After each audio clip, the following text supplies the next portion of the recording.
What's up? Kicking off the list at number 10, hot topics. Over in Finland, they're changing the game. The sauna over there is considered a national institution. It's a large part of both Finnish and Estonian cultures. These saunas are commonly found surrounding Finland's lakes, corporate headquarters, and, oh yeah, of course, the Parliament House. Saturday in Finland is traditional sauna day. It's not Saturday for the boys, it's just Saturday and we're gonna breathe in each other's mouths for a bit. I can't even fit into a bathtub. I look like an octopus trying to escape a jar. It's not relaxing. It's not a good Saturday at all. I want to move to Finland. When government leaders can't agree on an issue, they take it to the sauna. How amazing does that sound? In the middle of passing a bill, dudes will just pause and then go hit the sauna. We need this over here.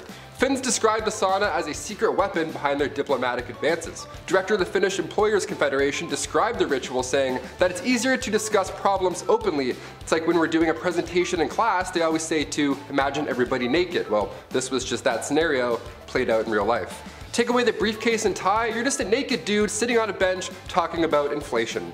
Kind of an odd picture when you think of it. Number 9, the outhouse. One thing I am glad I don't have to deal with anymore is outhouses. Not that I ever did, it's just something I don't want to do. I called the chief again last night and he said it wasn't it again. Outhouses have been around for a long time.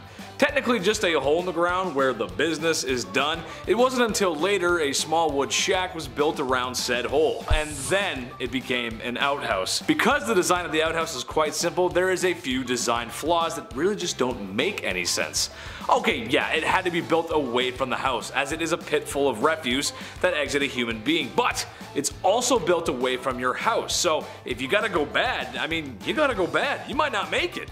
This also is not so fun if you live in a place where it's cold, and you have to dress just to take a leak. But really what is the craziest thing is that after a certain time, that hole is going to fill up with an unholy godliness I wouldn't wish on my worst enemy. And now you gotta move it somewhere else. I know they wouldn't fill up that fast, but after a few years living in the same place, there'd be a few holes everywhere, and that's just not good decoration, is it? Not to mention, if you were living in the time of the expanding West, an unseen rattlesnake or scorpion could make the potty time your last. I'll just stay indoors, thanks. Number 8, there's not a Visine for that. Does anybody else sneeze when they look at the sun, or is that just me? Do I have issues? I have a handful of allergies and one of them apparently is a star. That's neat. My eyes are literally always dry. I think I forget to blink. I'm not really sure what's going on, but today there's a Visine luckily for everything. Eye drops are common, but written in the oldest book of medicine, the Ebers Papyrus, chock full of ancient Egyptian medical recipes, it contained old optical treatment. Even in Egyptian artwork you can find ancient cataract treatments. British archaeologist Austin Henry Layard found these clay tablets from ancient Babylonia around 625 BC, and treatment for dry eyes was a little different than today. Today all you have to do is and you're good. Back then you had to get chemicals from plants and then mix them with prayers. Good game, good luck. One ancient tablet described the treatment of the time saying, if a man's eyes are affected with dryness, he shall rub an onion and then drink a beer and then apply oil to his eyes. Just mix all that put it in your mouth, and then thou shalt disembowel a yellow frog mixed in its gall and curd and applied to its eyes. I don't even know what the f that means. Like imagine getting that on a prescription, you're like, a yellow frog? What? Number 7. One night with Venus, 2 years with Mercury. It wasn't too long after humans discovered toe curling that as much fun as that may be, there can be some unfortunate side effects. Knowing somebody in the biblical sense can transmit not so fun diseases, if you catch my drift. Like syphilis.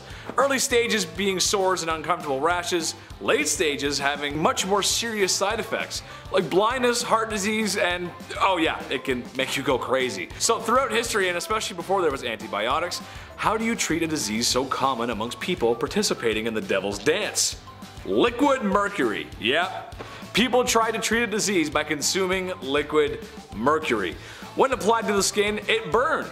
Therefore, if it hurts, it works. It was noted that syphilis would go away after mercury treatments, but this could have just been a stage of the bedroom rodeo disease, as its symptoms disappear right before things get bad. This is also assuming that people taking mercury aren't getting sick of mercury poisoning in the first place. This practice continued way longer than it should have, as it wasn't until discoveries made in the 1900s that a better option for treating the brothel-related illness.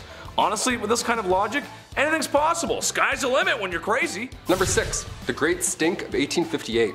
It's one thing living through a pandemic, but at least we're not living through something called the Great Stink. Yeah, the Great Stink of 1858. Who was responsible for this? What did you eat? What happened? Well, this was an event in central London and it lasted for a few months. In the summertime too, which is just great for great stinks. It was so hot and dry that the Thames dried up, leaving just sewage, just all that gross you can imagine. The smell was so bad, Parliament had to close for an entire day. I want to know who the first guy was to be like, you know what? Nah, I'm going home. This sucks. This sucks. Good call. In order to continue work, Parliament had to soak the curtains on the riverside of the building in lime chloride just so they wouldn't be sick. They just soak it in chloride to be like, that's better, it's better, we think. They were on the verge of moving their entire operation to Oxford. That's how bad it was. Members of the committee were quitting their jobs. While this sounds all bad, hundreds of tons of limes were being discharged into sewers to help the smell. So if you had a stuffy nose in July 1858, you could have made £1,500 a week just messing around with limes. You missed your shot. Number 5. Dark dental days. Dental health is important. We have the charcoal toothpaste trend that I myself even hopped onto recently. But why are we even doing it? Do we know? Other than it's on TikTok? Well, it helps remove stains, but aside from that, there's no hard evidence that this is the next best brushing method. We do it because it's popular. It feels like we're missing out on something. Well, Queen Elizabeth I apparently had a pretty strong desire for a Mars bar too, but back in the day, they didn't have TikTok. Brushing wasn't cool, nor was it perfected in any sense. The Queen's teeth became riddled with cavities. Her teeth straight up began to rot, and subsequently turned black. But seeing as she's the literal queen, people wanted to be just like her in any way. She started a short-lived trend where women blacken their teeth on purpose just so they would appear rich enough to afford sugar. That's wild. That's like me walking around in a neck brace being like, oh yeah, I crashed my Lamborghini. I totally have one of those. Number 4, arsenic. I think they were confusing this chemical with Accutane, which is a chemical we use today to treat acne, but for a while, arsenic wafers were used. Yes. The poison, arsenic, the thing that would kill you, yeah, that one. In the 19th century, arsenic was marketed as a safe way to effectively clear your skin. It also claimed to restore a youthful complexion that we as humans always long for. Now, it did create a very pallid complexion, but not because it was restoring the gift of life, but because it was killing off the consumer's blood cells. Yay! It also cleared acne pretty well, but it also created a dependency on the product. If the user discontinued using the wafers, then the acne would return, even worse this time. Therefore, it would create a vicious cycle of slowly poisoning oneself to death because you'd have to go back on it so you look hot, I don't know. Number 3, the tricho system. Instead of plucking your eyebrows before prom or getting waxed head to toe like we commonly do so today, back in the 1920s, you needed the tricho system to remove any unwanted hair. This device was booming in the 20s. Hair salons just had to have this machine. And I'll call it machine. It was changing the game. By 1925, there were over 75 systems installed in beauty shops. And what you would do is you would sit at this large desk, face a tiny small window, and for a few minutes, you would just be beautiful. Just 20 simple treatments of this radiation beaming off your face, and then bam, you're beautiful. What's the trick, you ask? Radiation. They didn't know this yet. It was dangerous. They didn't know much at the time, but this thing was chock full of radiation. They used X-ray technology on their bare faces. That's like when you go to the dentist and they click the thing and then they run into another room. This one, they're like, just right there. No sheet, no metal, heavy thing, just face to face. Now I'm hot. So in 1929, tricho problems were on the rise. Ulcers, carcinoma, keratosis, death, just everything bad. This was not the solution you wanted, but you know what? At least you were hot. Sorry, gents, this isn't for you. Number 2, moss. Okay, I'm not the only one who has asked this question in their minds. Periods. How in the heck did we deal with them without pads, tampons, Diva cups, and Midol? I don't know. How? Well, it doesn't look good, folks. It took a lot of trial and error to get us where we are now. The first disposable pads only came onto the market in 1888. Like, what? Even earlier prototypes of menstrual cups were made out of aluminum or hard rubber. But you may be surprised to learn that moss was a common resource. Yeah, the thing you see on rocks and trees. Cloth and cotton weren't enough, so they resorted to using moss to help absorb ant flow when she came by. It could have been grabbed from anywhere. Although we know that moss isn't the most hygienic of materials, as it could be grabbed from anywhere, as I just previously stated, a rock, a tree, who knows. Physicians believed it had antiseptic properties. They even used it on the battlefield to stem the flow of blood. Menstruation at the time was considered a sign of witchcraft, even though it happened every month. Poisonous and dangerous at the time. Okay, I know desperate times call for desperate measures, but like, they reused it. They didn't throw it out after. Ugh. And finally, number 1.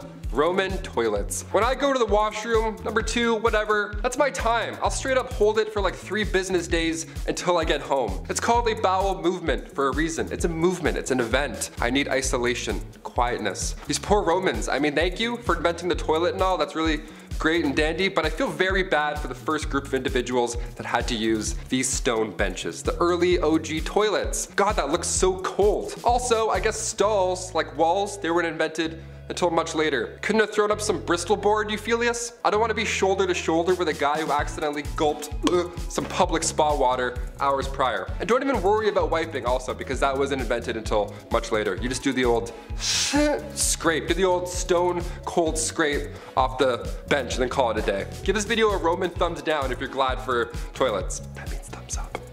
Kicking off the list at number 10, pig toilets. Yeah, we'll start off with a nasty one. Look, we're on the part 6 now. We're talking about some ancient hygiene practices. It's gonna get gross, it just has to at this point. I've talked about Roman toilets, horsehair dental floss, so now we gotta dive into some yucky stuff. Pig toilets began around 200 BC in China, and these pig toilets were actually pretty common. You would just go to the washroom over top of a pig pen. It's pretty straightforward. It's pretty awful, but also it's all they had. It's pretty awful, but I would say it's worse for the pigs. Definitely worse for the pigs. The pigs would eat the waste because it was mixed into their food. They couldn't tell the difference. Ugh, horrible. This was one of the few options to manage waste, especially in areas where plumbing wasn't possible. I talked about pigs going to court in a recent Bumblebee video. If I was a pig, I would be pressing charges left, right, and center after this. That's so disgusting. We're already at number 10, and I want to puke. Nice, buckle up. Number 9, water closets. This one sounds fun. A closet full of water. What a blast, pun intended. Back in the 1800s, all over Europe, our modern day version of the bathroom came to life.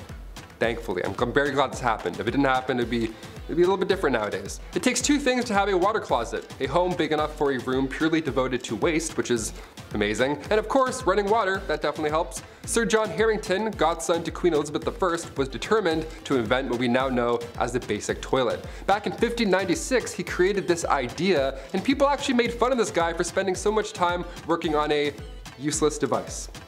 Yeah.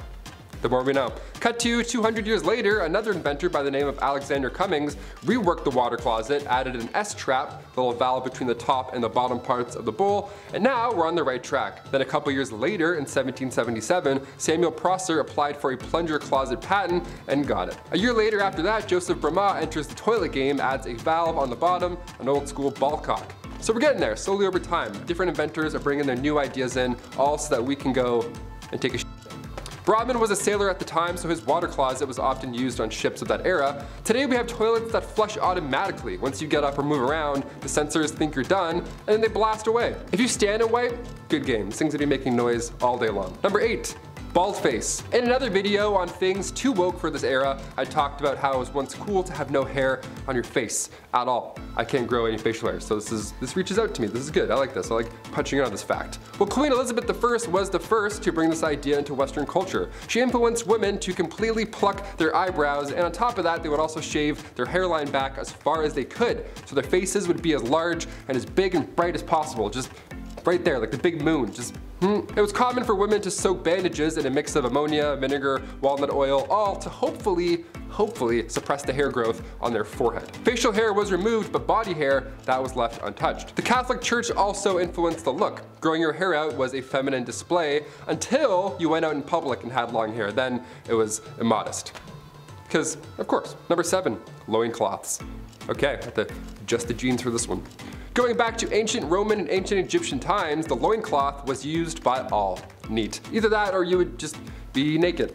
So, you know, if you're a nudist, great. Hit the thumbs up if you're a nudist. I don't know why I said that. We're gonna keep going. I found this neat step-by-step on the internet how to make your own loincloth. And it's a bit more complicated than throwing on sweat shorts and calling it a day. We don't have a lot of archaeological evidence today because these linens barely made it through a decade, let alone all this time. But ancient Romans would use leather also to make underwear, which is, just imagining that, I'm like, it's hot. Hot goat skin wrapped around your waist in the sun. We love it. We still use leather today when it comes to undergarments, but we'll save that talk for another time. Number 6, breast bags. There's a neat term, breast bags. Let's bring that one back, see if it sticks.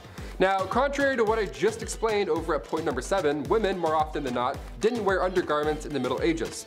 up here at least. But in 2008 at Austria's Langborn Castle, something that resembled a modern day bra was discovered. It's believed that only higher ups, ladies of nobility rather, were the only ones who had the privilege to wear these breast bags or breast cups. I say breast bags, sounds a little funnier. We have bags of milk in Canada, so you know, I'm connecting the, yeah, that's I gotta connect the jokes. I can't say much personally, but this does not look supportive enough at all. It's like a pirate flag, it's like ripped apart, this is nothing. If you have back problems, I don't think these breast bags are gonna help you. If you're ever catching up on some 13th century readings, well, now you have an image when you see the word breast bag. This eye patch that they called support. Number 5, crocodile done the deed. Again, I'm saying this again. Who had the gall? Who had the damn audacity to look at a steaming pile of digested animal excrement and go, you know, that will work for insert problem here. Once again, I put the question, how the heck did we survive? But nevertheless, we are here once again to bring to you yet another animal poop cure-all, and this time it was for contraception.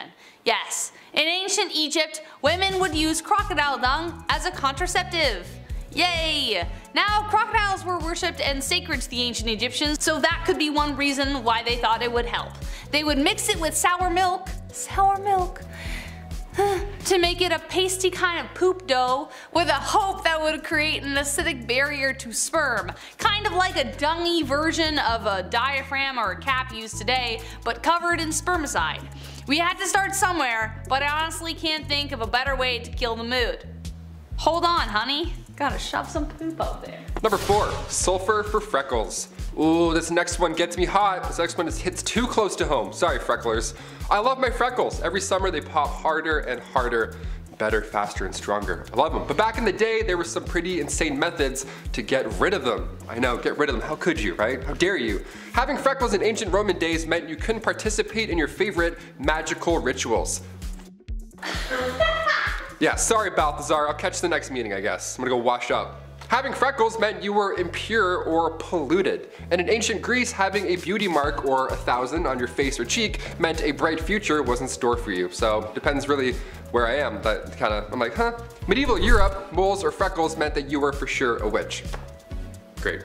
That one they're onto something a little bit. I got witchy vibes. Ancient China, if you had a red or black mole, that was actually a good sign. But a brown mole, like this one, meant grave warning signs. Eee. So depending where and when you were, that freckle that you named when you were 7 could have possibly changed your entire life. In places where freckles weren't desirable, sulfur was used daily to get rid of them. We don't recommend lathering your face with sulfur. In fact, I think magical rituals are safer. Number 3, Versailles and other palaces. Did anyone else imagine when they were a kid that they were born in the wrong era and should have been like prancing around in golden embroidered gowns in palaces, or being in a masquerade decked in velvet across the room from your secret lover? Some more than most. Except there is a lot missing from that fantasy, specifically the smell. You'd think a place like Versailles with like halls of mirrors and lots of gold everywhere would be like the cleanest place to live in the 18th century, but the reality was stomach churning. Remember that red velvet dress? Well, that hadn't been washed in God knows how long, and you were stuffed in a room with people wearing the same thing, and everywhere was a toilet. That's right, nobles didn't wait to empty themselves in a chamber pot or bathroom of some kind. Versailles was their toilet. They would relieve themselves in empty fire pits, imagine if it was occupied, in the stairwell, behind doors, wherever they felt. Sounds too ridiculous to be true? Well, take this 1675 report of the Louvre Palace in Paris, and I quote, "On the grand staircases, behind the doors, and almost everywhere one sees, there are massive excrement. One smells 1,000 unbearable stenches caused by calls of nature, which everyone goes to do there every day." Unquote. Things got so bad in other palaces, Henry VIII even had to decree that cooks in the royal kitchen were forbidden to work naked. Why were they working naked? I don't know. Or in garments of such vileness as they do. So as for my first point, I think I was born in precisely the right era. Number 2, finger food. You ever go to somebody's house for dinner and they have like 15 forks laying in front of you, just way too many utensils for no reason. That's why I like nachos, okay? It's not intimidating. Burgers aren't intimidating. You can just eat with your hands and get messy. It's easier. It's way more fun as well just to dive in and make an absolute mess. Like medieval times, for example, they had cutlery, but you had to be somebody fancy to have it. Most of the population, being poor and all, had to eat with their hands. Chopsticks were first used during the Shang dynasty. The oldest chopsticks ever found went as far back as 3000 BC. But come 400 AD, China's population spiked, resulting in a lack of resources for food.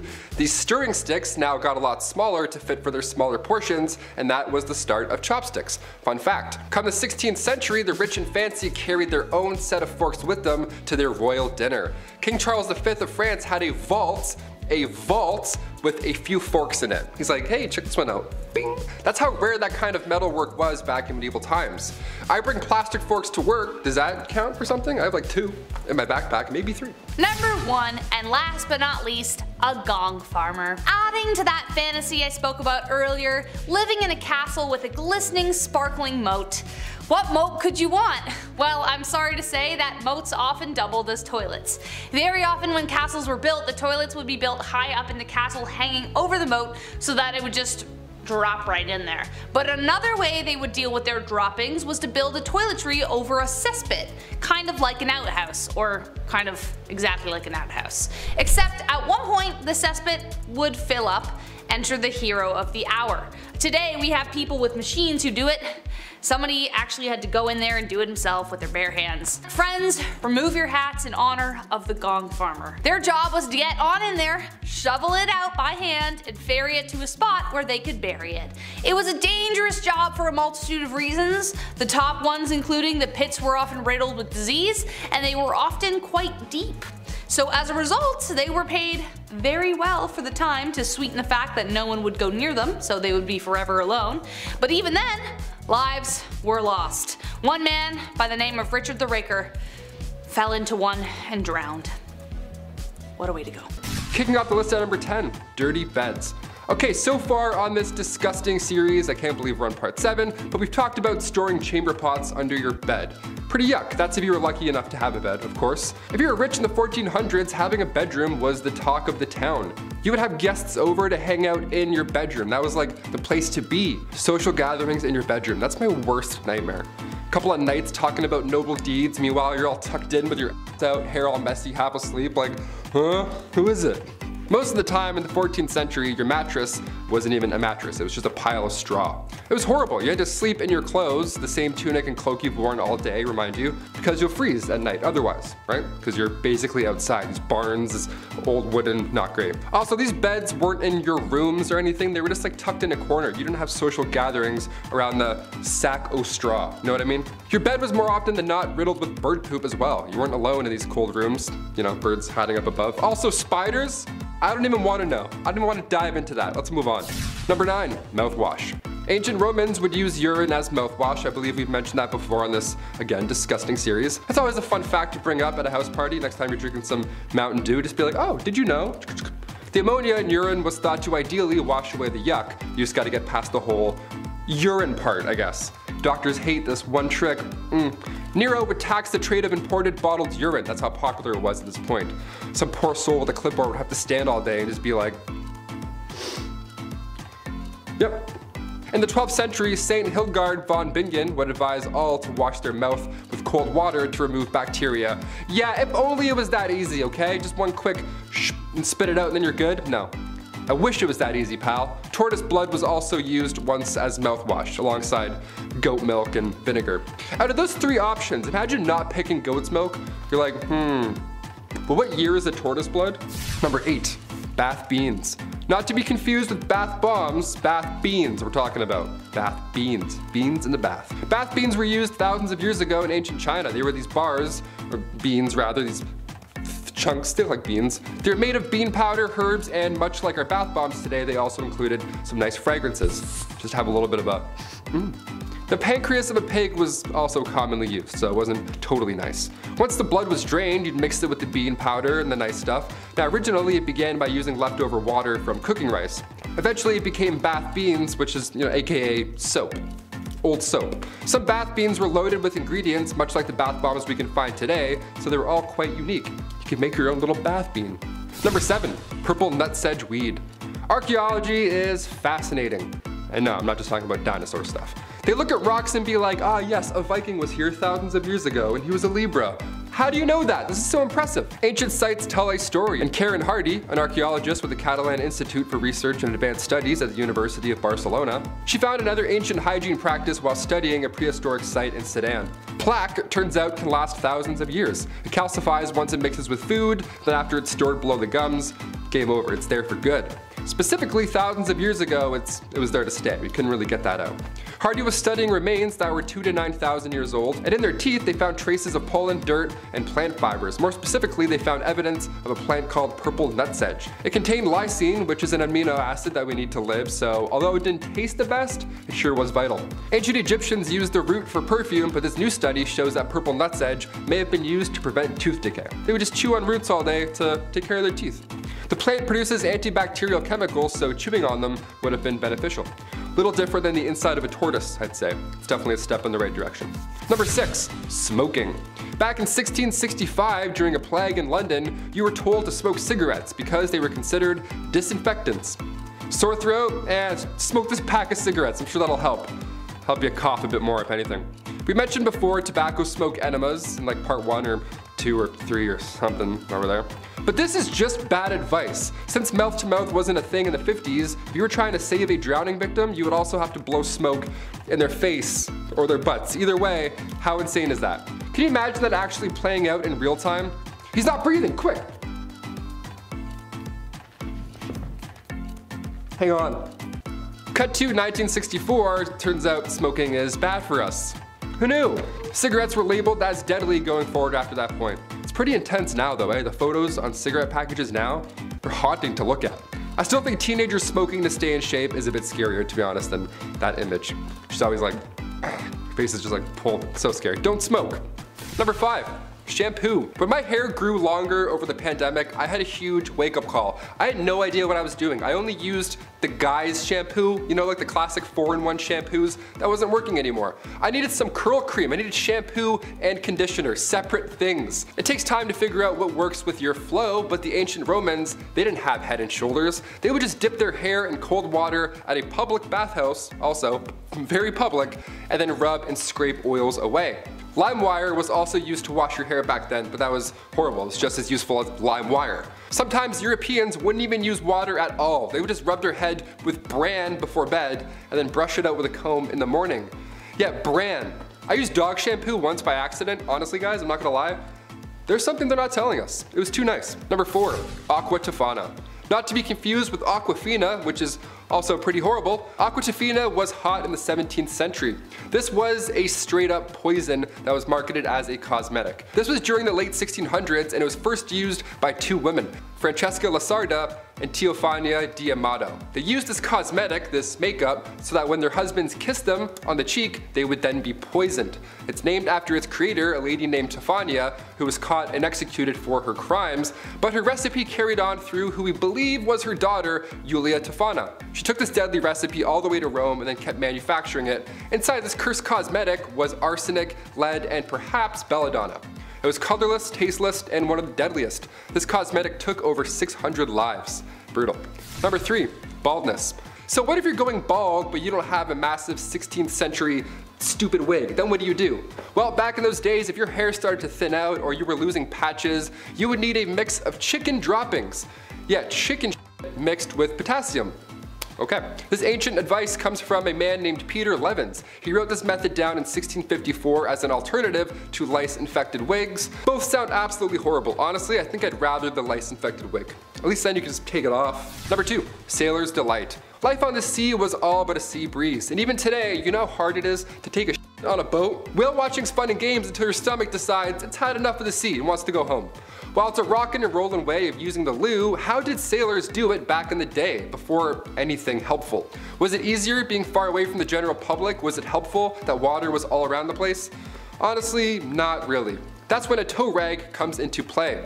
Yeah, anytime the word rag is used, you're not in for a good time. Near the head of the ship where the toilet was, this little indent or whatever the toilet, it wasn't a toilet, it was a hole. There was a single rope with a rag, and when it wasn't being used, or shared rather, the rag would be tossed over the side of the ship so it would just dangle in the water and wash away all day, which is fine I think. I'm not really sure. The sharing is caring thing, I'm not on board for, pun intended. Do you fold, do you scrunch, or do you use barnacle rope? How do you do it, guys? Comment down below. Number 1, Q-tips. I love Q-tips a lot. I do 2 at the same time, and then I flip them, and then I do it again. Yeah, I get them twice. The first one for cleanliness, and the second one because it's for me, because I feel like it. Sue me. My eyes roll right back. It's the best. If COVID tests were done through your ear, I'd be getting tested twice a day just for fun. Q-tips, most of us know by now, weren't exactly made for cleaning your ears. As much as we only use them for that, Q-tips were invented in 1923 by a man named Leo Gergenzang after his wife stuck cotton balls to the end of a toothpick. Sounds a lot like she invented Q-tips, but sure, we'll roll with it. From 1923 to 1926, they were named Baby Gays, and then Q-tip Baby Gays, and then finally just Q-tips. Baby Ray's is like, too close. Sweet Baby Ray's is like way too close. Our sauce is not even close to that product. Back in those days, Q-tips were actually dipped in boric acid first before being shipped out. They were intended to sterilize wounds. After this, there was even Q soaps, Q oils, Q creams, Q cards, whatever, you name it. Anything that made you a QT. So what's this rumor that they're not supposed to be used in your ears? Like, sorry, what? What's that all about? Is that real? Well, in 2008, otologist Dennis Fitzgerald brought forward concerns about Q-tips and how they're really pushing earwax further into your ear canal, leading to possible infections. When Chesborough Ponds bought the company in 1962, they added the warning on the box, a warning we all gladly will still ignore, like I said at the beginning. I take one look at my earbuds and I'm like, yeah, I need 4 Q-tips right away. I need Q-tips yesterday. Number 10, spitting. 2 words, chewing tobacco. I am not the only one, I know it, who made this face while watching Western movies and some grimy guy just like spits into a bucket like poo, some like brownie green slime. In saloons in the old Wild West, spitting became so common that it had to be outlawed at one point. Men would spit tobacco onto the floor with spittoons and cuspidors lined the bar. Most of the time, they missed. The job of cleaning them often fell to junior shop assistants, which was a worse job than cleaning a fast food chain bathroom. They essentially became little cesspools of disease, and people got really worried eventually because, no duh, they're spitting all their stuff everywhere. Following the devastating flu epidemic of 1918, plus the constant fear of TB, anti-spitting campaigns were undertaken and it was outlawed. Number 9, shine bright like a diamond. If somebody told you that your face was glowing back in the late 30s, that would be the highest of all compliments. You'd be like, oh my god, thank you. I am not a vampire, but thank you. Thoradia was a beauty product company that made radioactive creams, radioactive powders, radioactive lipsticks, anything to get your glam on, all for the price of radioactive products. It didn't end well. This is insane to me. They took pride in using thorium and radium lead to tone facial tissues and remove wrinkles and all that jazz. And the product was doing so well that it circulated in Italy, Portugal, Romania, Egypt, Belgium, and France. Worldwide. It wasn't until 1937 until the French government caught on to these little pesky side effects, some would call. So the radium would literally make your skin glow a bit. That was the pull. That was like the, no way, really? Debit. And alongside the glow, also you were having insane side effects that would ruin the rest of your life. Maybe that's Paul Rudd's secret. If his jaw starts to fall off, we'll know something's up perhaps. Number 8, the humors. Nope, this is not a joke. Though it sounds like it. Ever heard the phrase to be in good humor? Well, it goes back to this. I mean, probably. I actually don't know, but it sounds like the two are connected. The 4 humors were the basis of medical treatment in medieval times. The idea was introduced by Hippocrates all the way back in ancient Greece, which combined ancient science, naturalistic knowledge, and philosophy. The 4 humors were blood, yellow bile, black bile, and phlegm. They were organized to represent the 4 elements, the 4 qualities of cold, hot, moist, and dry, as well as the 4 seasons and planets. If something was wrong with you, then it was because one of the humors was out of whack. If you were depressed, something was wrong with your black bile, for instance. Do I know what black bile is? No, I don't want to ever know. Are you too hot? Well, bloodletting will be the solution for that. The factors controlling your humoral makeup involved sex, age, temperament, and many more. Bloodletting was the most popular way of balancing the humors, and it was assumed to have a relationship with most diseases, from smallpox to pseudoscientific hysteria. What, you horny? Let's bloodlet ya. Number 7, public bathhouse. Okay, this next one, we haven't really moved on that much. We still bathe together, we still do it in like water parks, we swim in pools of pee-pee, and then go down slides and burn our back skin off. Ancient Roman, so gross, you're like, why'd you have to ruin it? Ancient Roman bathhouses were the older, yuckier versions of these water parks. They also didn't have slides, so Boo. They would literally spread intestinal parasites in these houses, pools, in these massive rooms with massive pools. The Romans were figuring out sewage systems at the same time, which I'll talk more about later, gladly, but they were also the first to create heated public baths. My above ground pool wasn't even heated, but the ancient Romans were? Now I'm upset. I'm gonna call my dad after this. The archaeology and anthropology department at Cambridge discovered that Romans brought lots of parasites to Europe. Fossilized feces show that these heated, relaxing, rejuvenating bathhouses nearby were all but. I don't mean to undermine the ancient Romans though, it's not what I'm doing, okay? To be fair, they also brought lice and fleas. Number 6, no hand washing.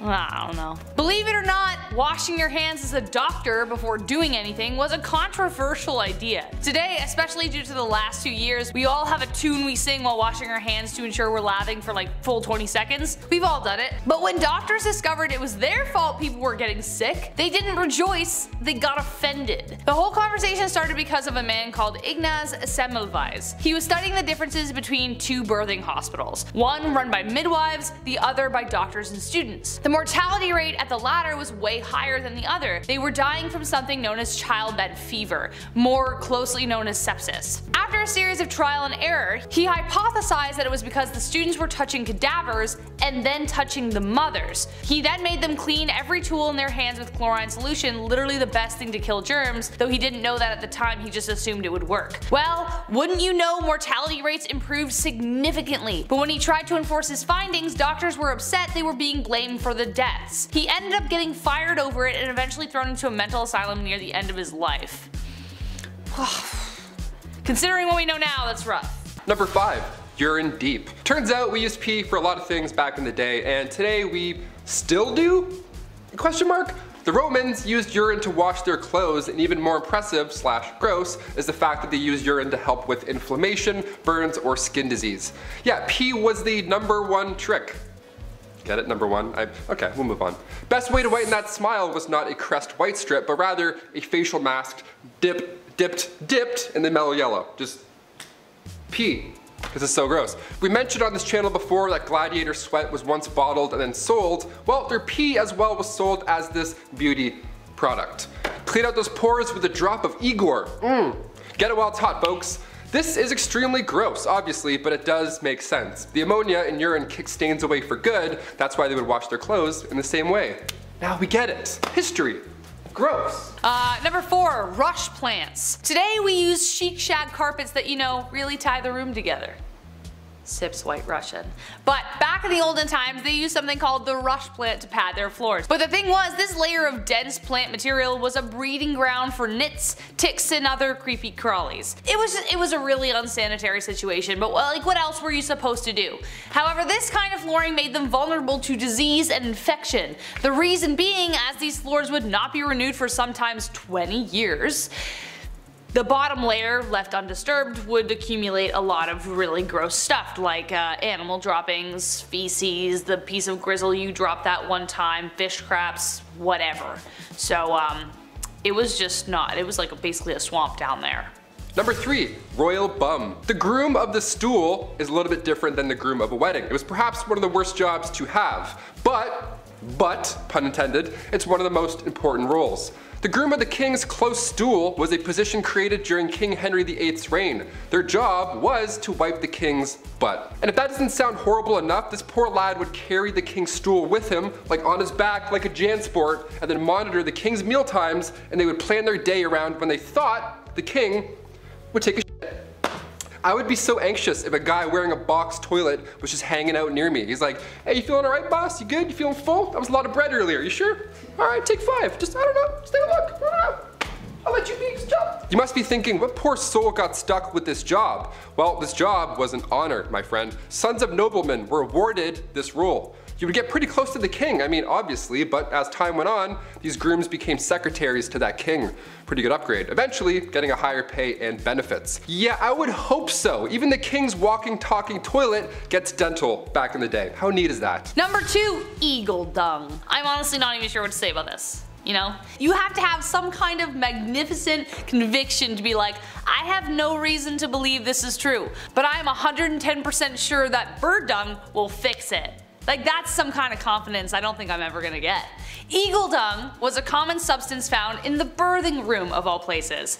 It was often rubbed in to alleviate the pain, most often accompanied by rose water, because who wants to smell that while they're bringing life to the world? No one, obviously. Obviously that didn't work, and the bacteria from the stuff probably didn't help their recovery either. They also used to place amulets and charms on the stomach to speed contractions and put coriander on the thighs. Coriander was believed to attract the baby out of the womb. A risky move considering people either love or hate coriander. There's no in between. It either tastes like soap or it's the best thing you've ever had. If the delivery was proving difficult, they would open cupboard doors, untie hair, and perform other metaphors to help the mother deliver easier. But it's the eagle dung that really gets me here, folks. I have no excuse for them. Number 1. The Dirty Dead. What feels like a never-ending maze, the catacombs under Paris stretch for hundreds of miles. They're a big tourist attraction obviously today. Horror movies have been made about these catacombs, just these walls of skulls, but where did they come from? Why were they put there? Also, how bad was that smell? See, originally the tunnels were built for Paris stone mines, but near the end of the 18th century its purpose started to shift. Cemeteries were starting to pile up, and I mean that in a literal sense, disgusting. There was nowhere to put all these bodies, and everybody else started to get sick because of them, because they were breathing in, you know, dad corpse hot dog breath. They didn't quite know how to handle the dead in a clean way, so they just wanted these bodies out of sight and out of mind. So all these dead bodies that were laying in alleys or on the side of the road, they were gathered and then tossed under the city in these tunnels. These tunnels have been there for centuries before them, so you might as well put them to good use. And by good use I mean let's just stack skulls in an orderly fashion and terrorize civilians for centuries to come. Beautiful. Kicking off the list at number 10, medieval manicures. You can clip your toenails anywhere you want these days. An alarming amount of people do it on airplanes, apparently. Yuck. But how did we clip those little piggies back in the day? Before modern fingernail clippers were patented in 1875, we have to look to the ancient Romans and how they got rid of those hangnails. Biting them off, of course, that was the best way. That bad habit I'm sure half of you have, as well as me. That was the best way. Boink. Eating the nails, bad stuff. In 35 BC, biting nails was written as a way of dealing with nervousness. Even back then, anxiety it was a thing, of course. Ancient Greeks had a tool that looked a lot like toenail clippers, but it was actually used for pulling hairs. I'll get into that one a little bit later, it's a bit more intense. Medieval methods for cutting your nails were usually to use a small knife, so around the Babylonian age, the newly invented scissors would just do the trick as well. You just gotta have really good aim. They're big, rusty, giant, comedically big scissors almost. Sandpaper was also commonly used as well, and to that I say great idea. We still use that today. Number 9, hot pokers. Okay, I absolutely hate this so much. It makes me cringe, and it will probably do the same to you. No wonder people are actually afraid of going to the doctors. Their ancestors had good reason to be. It was pretty much comparable to going to a torture clinic. Yeah. Though I have to say there was some sense behind this one. If you were to receive an injury where the loss of blood could be fatal, cauterizing the wound was a good way to stop it. But it would definitely suck. They would heat up a hot poker and apply it directly to the wound without the luxury of any painkillers. Obviously, this would be extremely painful. Would I rather bleed out? Or have this done? I honestly don't know. However, it would probably result in infection if not treated properly, especially considering that they didn't wash their damn hands, as we found out in the previous video. But they wouldn't just use hot pokers for blood wounds, they would also use them to burn off hemorrhoids and STDs and, I don't know, hopes and dreams. It was a bad time. Number 8, clamshell hair removal. Whew, here we go. Nowadays you can laser off any unwanted hair. Waxing as well, sounds like an absolute nightmare, but compared to how it used to be done, it's still our best method today. Looking back to around 100,000 years ago, long before Gillette had their 9-blade razors with cooling gels and all that good shit, we had to use seashells. Literal seashells. And when I say seashells, I don't mean they would glide across the skin and, you know, Sweeney Todd themselves. No, they would use 2 shells and then put them together as tweezers and pluck the hairs out one by one. Seashells. Can you hear that? It's the sound of our ancestors plucking their eyebrows. They're still screaming. Sharpened clamshells were used later in the 19th century, and we realized if they're flat enough, we can swipe them off. So they were sharpening shells. Eventually they got to the gliding technique. Saves time, but still it was horrible. And if that sounds bad, 30,000 years ago we used flint blades to shave. Yeah, just remember, when you nick yourself, it can always be better. Number 7, mouse skins. It honestly seems like we really can't get our eyebrows right. In the early 2000s, they were plucked within an inch of their life. Today we have brow pencils, waxing, soap brows, which I really don't understand.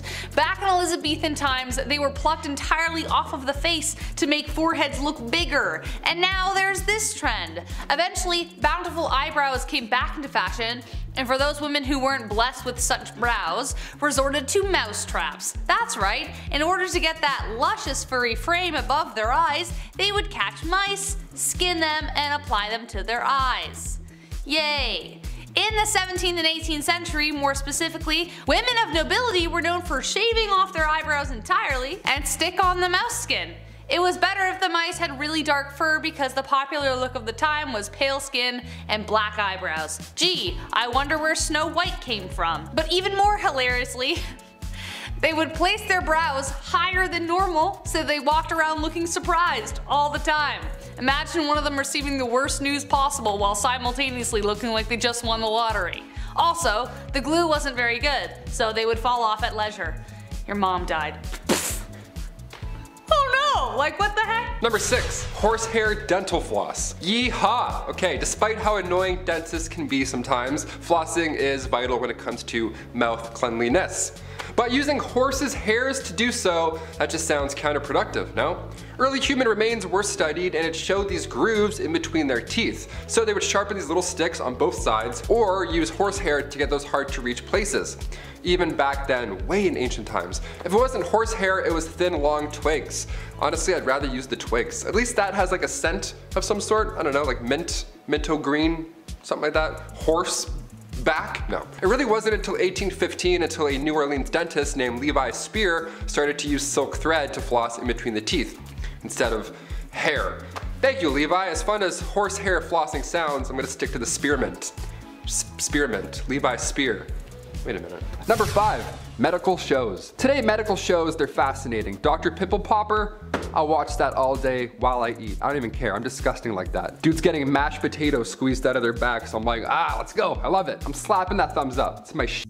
Back in the Wild West, the 1860s, the 1890s, you know, they had what's called medicinal showmen. These are, what an absolute joke, what a con. These guys would go town to town selling elixirs and tonics, everything one needs to live a happy and comfortable Western life, but they were full of lies. None of this shit is true. These professional medicinal showmen would have pawns run ahead and plant themselves in the audience before these random demonstrations of amazing medical elixirs, right? These shows, bunch of bullshit. They would call up random audience members, that guy that ran ahead, and then use one of these elixirs and magically treat their ailment on the spot in front of the public, right? Almost as if it was a magic show. One of the most successful of these elixirs was the elixir made from John Healy and Charles Bigelow. It was a mixture of herbs, roots, and animal fat, said to treat any and all illness, but in reality, it was just an extremely strong laxative. So yeah, if you're gonna take it, make sure you're close to home.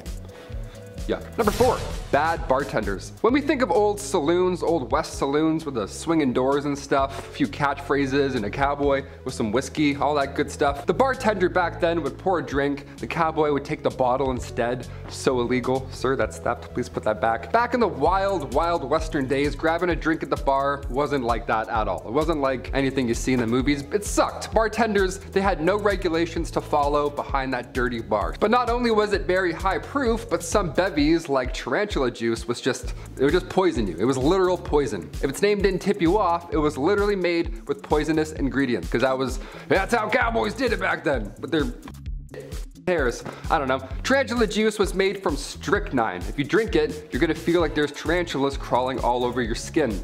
That was their pitch back then. They're like, happy hour, come get tarantula juice. I'm like, awesome, thank you so much. How do I not tip? Which button do I press to not give you money, you freak? Number 3, grow it out. In the Old West era of the United States, men often grew their hair long as a practical choice rather than a cool fashion statement. You know what I mean? All those bandits with their long hair, they had to. Living in the rugged and often isolated terrain of the West, men had to perform many physically demanding tasks like hunting, ranching, mining, pouring whiskey drinks and tarantula juice. Long Long hair would help protect their scalp and neck from the sun and wind and all that good stuff. But it's important to note that haircuts were not always easily accessible back then. And many men back then could not afford them or did not have access to a barber. It's like, I can't cut it. It's like, where? We don't have anything. We don't have dental. What do we do? As a result, growing their hair long became a practical and functional choice for many men back in the Old West rather than, you know, style. They were going for looks back then. They weren't doing man buns, doing the cowboy thing. They're like, no, I have bugs. I don't want you to see my bugs. I'm gonna grow it, thanks. Number 2,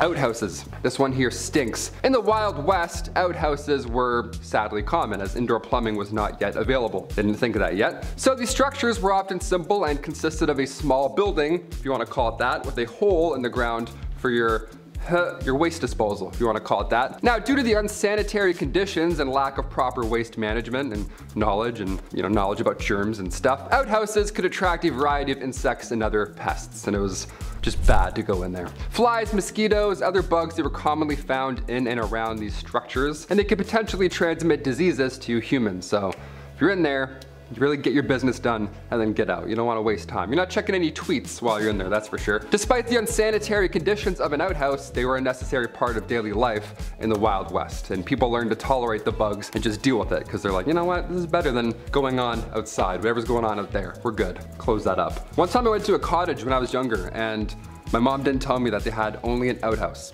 No running water the entire week. I was like, awesome, let's turn around, I guess. I'm not doing that.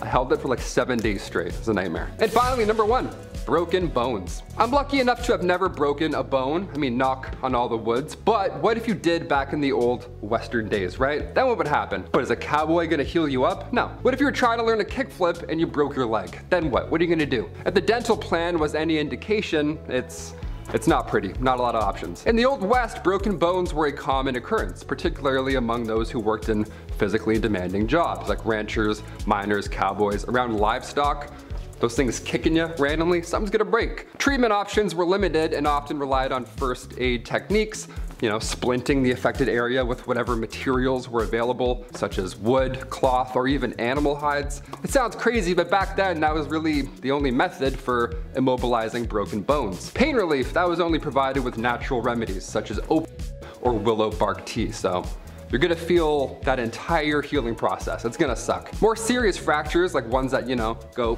through the skin, those require the attention of a doctor or a surgeon. However, you know, those medical professionals back then were not always available in the remote areas of the Wild West. No helicopter's gonna come in and grab you and then take you out. No, you're basically fucked more often than not. Kicking off the list at number 10. Wiper, no wiping. On part 3 of the series, we of course brought up the worst job in royal history, the groom of the stool. Wiping was a royalty. We didn't have the fluffy bear family telling us to hashtag enjoy the go, where they used an incredible amount, just a wasteful amount of toilet paper. Those bears, so wasteful. We had to improvise back then and use leaves. And by we, I mean medieval peasants, not us. We discussed Romans just pooping through cold cement benches, but what did they use to wipe after the fact? Well, that was the sponge on the stick method, which I'll be honest, that's my favorite of the ancient methods. Because you know somebody had the perfect stick, right? Like one that was like, just the perfect angle to really get in there. No, the sponge on the stick wasn't that fun at all. It was actually communal, it was all bad. You had to share it, be like, oh, okay. Here you go, sir. Early Americans used brick-lined pits, and that was their washrooms. This was around the time of the Declaration of Independence, and besides human waste, people would dump anything in these toilets. They found a window in one of these pits. A window. Some poor guy hit a window. Can you believe that? And as for wiping, are you ready? Dried corn on the cob, that's what they would use. Yeah man, next time you do that corn on the cob butter trick where you like spin it through the butter, all nice and smooth, keep that in mind. Number 9, just pull it. We've talked about brushing your teeth with urine, we've talked about using horsehair for dental floss, but can it get even more bizarre when it comes to oral cleanliness? Yes. We still do this method today. If a tooth is beyond repair or it's causing an infection in your jaw, yeah, just pull that sucker out. See ya. Sometimes it's the only option. Sometimes. Back in the day though, this was the best and only method. Sore tooth, maybe a cavity, something's not feeling right, maybe your gums are just hurting, maybe you bit down on a bone, no problem. Pull it. No matter what the case is, just yank it out. Dentists weren't a thing in the Middle Ages. Dr. Downer didn't politely remind you to floss more, you know what I'm saying? But they did have a barber. the fastest dentist in the game. Barbers are responsible for obviously cutting hair, but they too would pull teeth and they would bloodlet. This guy must have been in the weeds every single day. He was so busy. Yeah, just a little off the top, maybe a little bit of blood at this, a couple of molars too, classic 3-in-1 appointment, you're good. Debit. If you walked into the barber shop and you were bald, he already knew what was up. He was like, all right, I'm gonna start warming up the arm here. And if you think that's weird, well, let's go a little bit more recent for this one. Number 8, Doormat toothpaste. We've mentioned some horrible lipsticks and face powders, so we need to mention this disaster of a brand. Moving past the days where your barber pulls out the problem in the 1940s, we had toothpaste. Yes, we had it. This is good. In fact, we had the most powerful toothpaste ever to this day. It was called Doormat. Okay, yeah, so back in the 40s, people were brushing with radiation. Even on the actual tube, it says, radioactive ingredients increase the defense of teeth and gums. Okay. These cells are loaded with new life energy. The bacteria is hindered in their destroying effect, leaving behind a pleasant, mild, refreshing taste. Ah, yummy. Its radioactivity was low in comparison, but the fact that this existed once, not too long ago, is just wild to me. Good gums don't bleed, they actually glow. What would their slogan be today? Doormat, accelerate your breath. Number 7. Shards and sharts. Oh, you thought we were done with the bum history. Think again. This is a part 4, and honestly, I could do 4 more parts on wiping alone. It's a pretty big deal, it's nuts. We don't realize how lucky we are. During the pandemic, for example, one of the first things people stocked up on was toilet paper.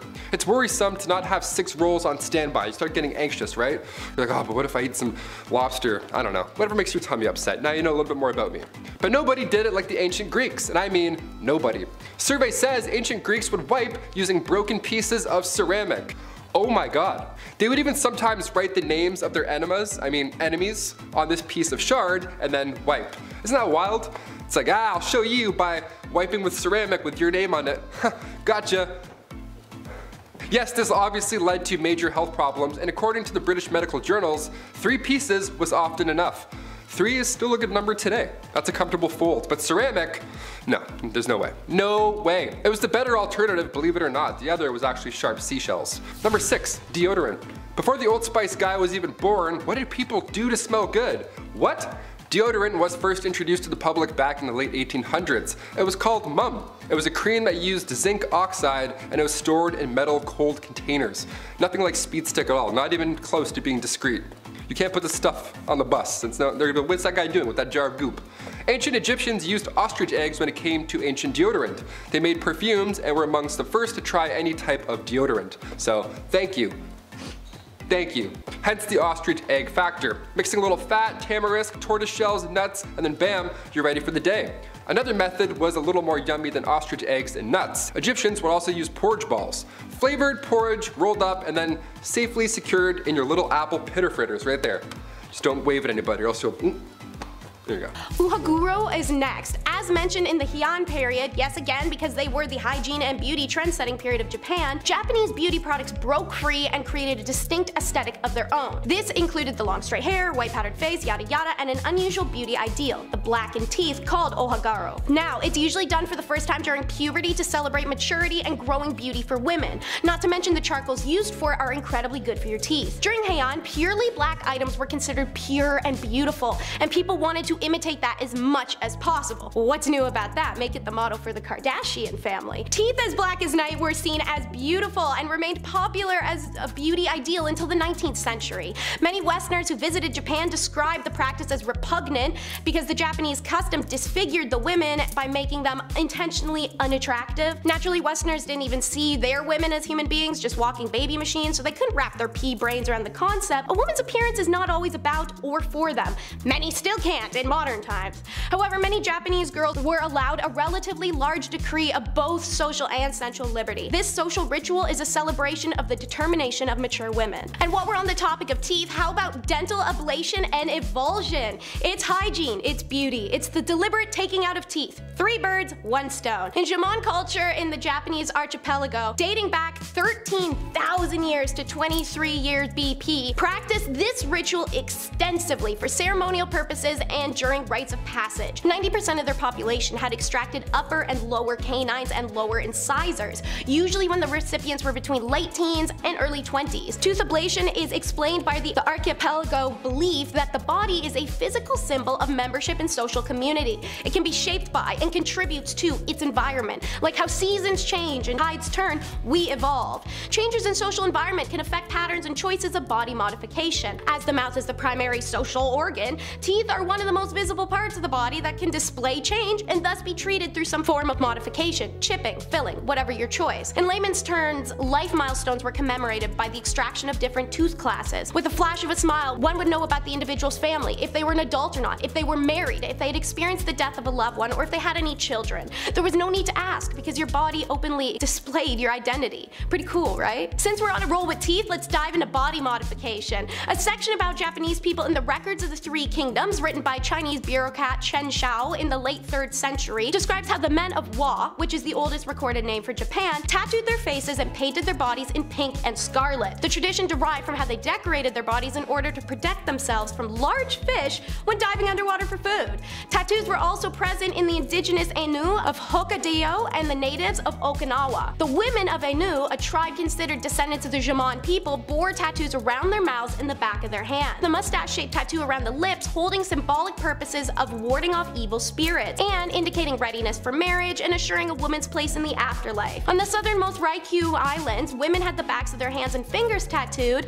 to ward off bad luck and get along with their mothers-in-law. The logic being that any woman who can endure that pain could also endure that of having a mother-in-law that annoying. These indigenous Japanese tattoo cultures were outlawed during the Meiji period, however, making this art form a vanishing tradition. To protect heritage, you can actually get these tattoos for free on Oshima Island. Every culture found its way to reuse and reduce. The tosu is an important aspect of the Zen tradition and counted among the Shichidogaran, the 7 indispensable buildings found at every Zen complex. 3 of these structures, tosu included, are referred to collectively as the Sanmuku-duo, aka the 3 silent halls. See, they can put rules like that in because nobody in that place was eating Taco Bell at 2 a.m., so toilets could be quiet. In earlier times, people in Japan did not consider the toilet to be part of the house. It would always be found in an additional attachment with a specifically designated pair of slippers only meant to be worn while using the toilet. Do not wear them in the house. If you were rich, you had your own. If you're poor, you likely shared with a neighbor.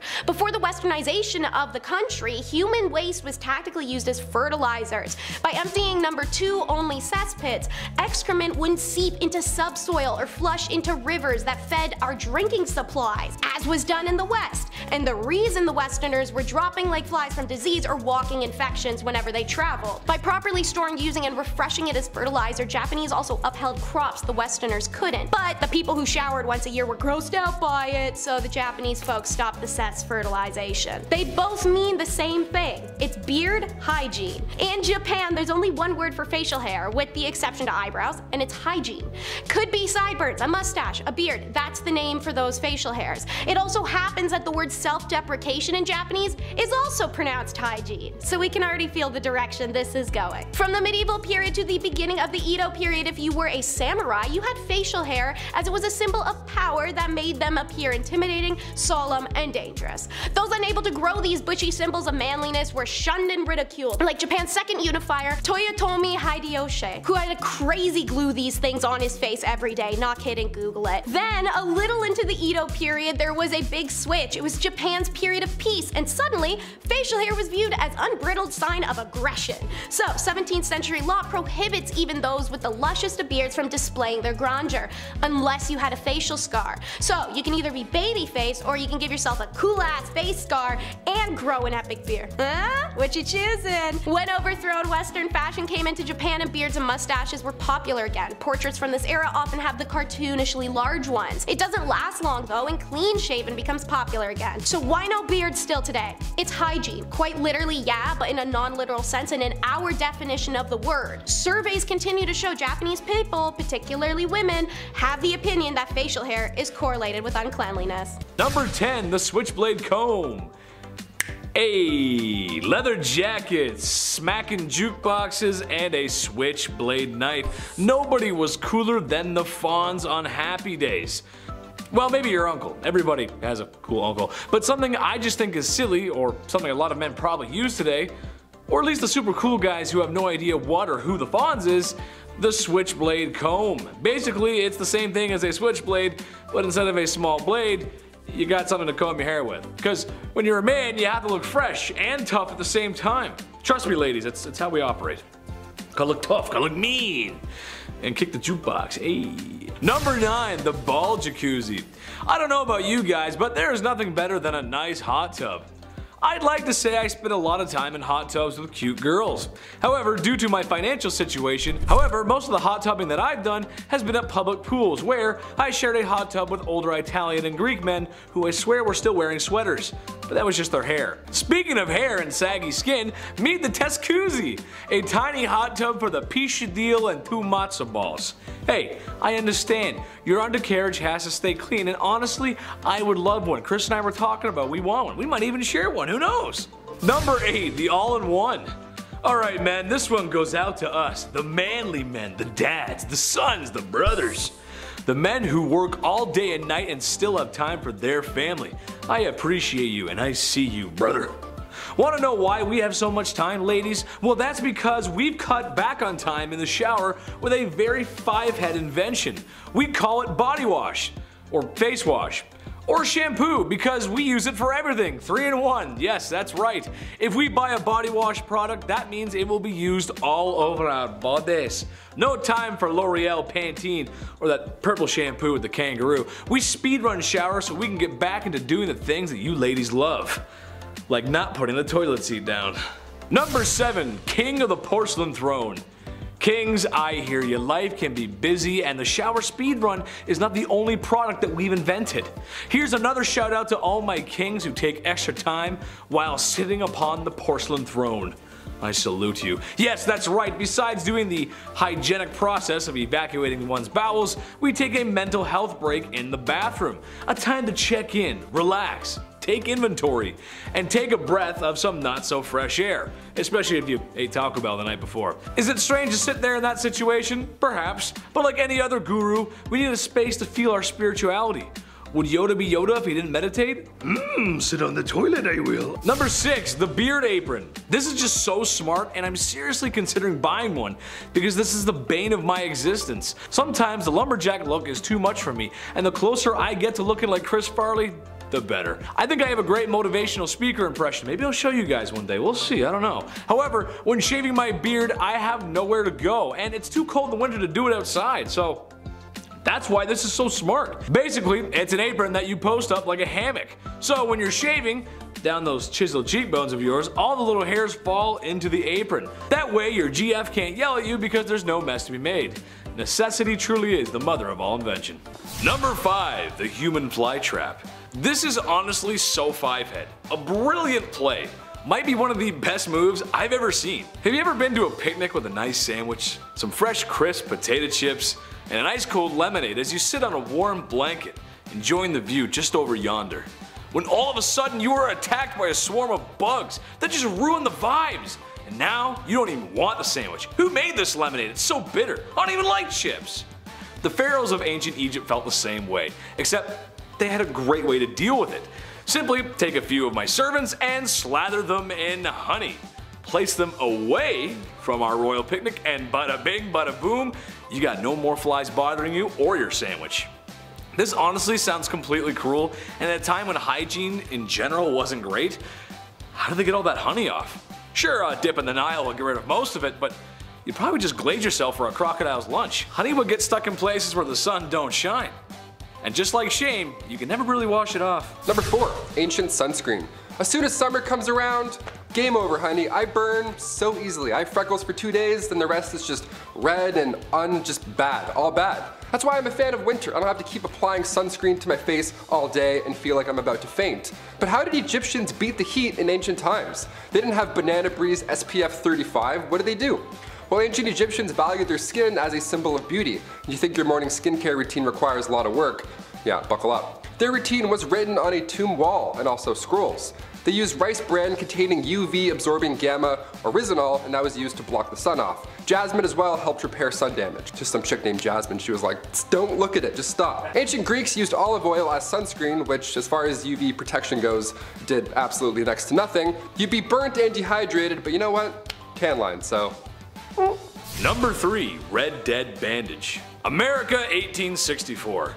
There's a polite disagreement between North and South whether the South should be still using YouTube's least favorite S word as a business practice. The verdict? It wasn't very nice. That aside, the Southern states fought hard for a very stupid reason. Idiots. Such a hard fight in the fact that it was taking a serious toll on everyone.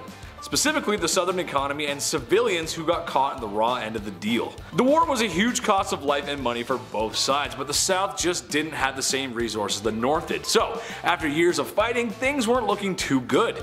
An example of this was the South washing and reusing bandages as supplies were low and casualties were high. This might be hard to stomach, but that's just what happened. Nurses washed the blood off of blood-soaked rags and bandages to reuse simply because there was no supply. I don't have to be a doctor to tell you that reusing bandages in a time before antibiotics is a bad idea. It might be better to just not have a bandage in that case at all, as the chance for infection would significantly increase. Dutch, you got any fresh band-aids over there? I scraped my knee fighting with Micah. Hurts real bad. Maybe get John to kiss my boo-boo better. Number 2, ancient socks. Somebody got me socks as a gift over the holidays, and let me tell you, still the best thing you can get. Socks and lip balm, you can do anything you want. Game over. Socks in ancient Greece were not the right and left neon green athletic socks that you have today. No, not even close. Socks came around in the 8th century BC, made fresh from, you guessed it, animal hairs. Yeah, it was gross. This actually led to Romans tying animal skins around their feet and then tying them up. Cut to the 2nd century AD in ancient Rome, the sock game got real. Romans began using fabrics instead of animal skins, and it was softer, lighter, and all that jazz. And then later on in the 5th century, socks were worn only by the most holy. Socks were associated with the church, and they were considered a symbol of purity. Yeah, you heard it. Socks would go all the way up to your leg, a little different than the New Balance ones we have now that just go up to your ankle that, you know, fall off when you're halfway to work and then make you really upset. I have one right now, I'm gonna go figure it out. Number 1, heavy stomach. We as humans need food and water to live. Water honestly being number 1. I mean, I could eat a little bit more, but water's more important. But it is what it is sometimes. People in the past had no choice but to build water pipes out of lead. Sure, maybe it wasn't common knowledge that the lead was toxic, but a lot of people did know. So that's why all the cities that sparked up during the Industrial Revolution were built with such. Lead as a material did make sense as it was cheap and easy to use, so that simply outweighed the health risk of lead poisoning. Lead was a common material in other products as well. But when your drinking water is supposed to be fresh, maybe it's time to spend a little more so we don't end up, spending a lot more on healthcare for lead poisoning. After years of being underground, the pipes corrode and leak toxins into the water stream. It's why in older cities, a lot of time and money is spent today replacing old pipe infrastructure. To me, it's a classic case of, let somebody else deal with it, I'm sure it's fine. Well, I'm off to go work in a completely safe asbestos factory. I'm sure there's nothing wrong or bad in there. Number 10, no lice. You know in elementary school when they would check everyone for lice and one poor sucker had to get their head shaved and walk around as that bald kid for like a month and would probably get bullied? Well, that ain't gonna happen back in ancient Egypt because everyone shaved their heads to avoid lice back then, and priests would shave their whole bodies just like Michael Phelps. Instead of having actual hair of their own, they would wear wigs. Wigs sometimes made of human hair. That honestly was a lot better in that harsh desert sun. Lice and other little pests like that, like fleas, were not wanted. And yeah, they still aren't, but it led to some honestly interesting solutions. For example, a warm potion of date meal and water was believed to drive away fleas and lice. They would use cat's fat to keep away mice, I made a rhyme, and one that probably actually did something was when they used a solution of natron, water, and salt in their humble abodes to eliminate and repel fleas. Number 9, ancient sunscreen. As soon as summer comes around, game over. I burn so easily. That's why I'm a fan of winter. I don't have to keep applying sunscreen to my face all day, all night, and feel like I'm about to faint, obviously. Canada gets quite hot. But how did Egyptians beat the heat in ancient times? What was their trick? They didn't have banana breeze, SPF 90, whatever the hell it is. Ancient Egyptians valued their skin as a symbol of beauty, right? You think your morning skincare routine requires a lot of work? Think again, Laura. Their routine was written on tomb walls and scrolls. Rice bran containing UV absorbing gamma oryzanol was used to block the sun off. Yeah, it was that hard. Jasmine as well helped repair sun damage, and ancient Greeks as well. They used olive oil as sunscreen as well as ancient Egyptians, which as far as UV protection goes, it did absolutely nothing. You'd be burnt and extremely dehydrated, but also you'd have some nice tan lines and you wouldn't be as pale as me, so it wasn't all bad. Number 8, the finest of cosmetics. The cosmetics of ancient Egypt were not just for looking good, they were for feeling good too. Like on the inside. Now, as such, those professionals who made the stuff took it pretty seriously. Not just because of a passion for the art, but also because they'd be judged pretty damn harshly if they did a bad job. If they sucked, it would mean having the whole neighborhood give you a bad reputation. And in the cosmetics business, just like show business, it's all about that reputation. It would also mean some harsh judgment from the big boys upstairs, meaning the gods when you met the afterlife. So yeah, they wanted to do a good job, and to meet that end they would try and use the finest of ingredients, as they should when people have to put this stuff on their skins and right next to their eyes and stuff. Number 7, deodorant. Before the Old Spice guy was born, what did people even do to smell good? What happened? Deodorant was actually first introduced to the public back in the late 1800s. It was called Mum. It was a cream that used zinc oxide. It was stored in a metal container, nothing like Speed Stick at all. It wasn't discreet or anything. It was bad. But ancient Egyptians, even worse. They had to use ostrich eggs when it came to smelling good in the pits. They made perfumes as well and were among the first to use any type of deodorant, so that's a pretty good start. Thank you. Thank you so much, ancient Egyptians. Hence the ostrich egg factor. They had to start somewhere. They mixed a little fat, tamarisk, tortoise shell, and then nuts, and bam, there you go. You're ready for the day. Just pop it on. Another method was a little more yummy than the ostrich eggs and nuts method. Egyptians would use porridge balls. Yeah, flavored porridge rolled up and securely tucked under your arms.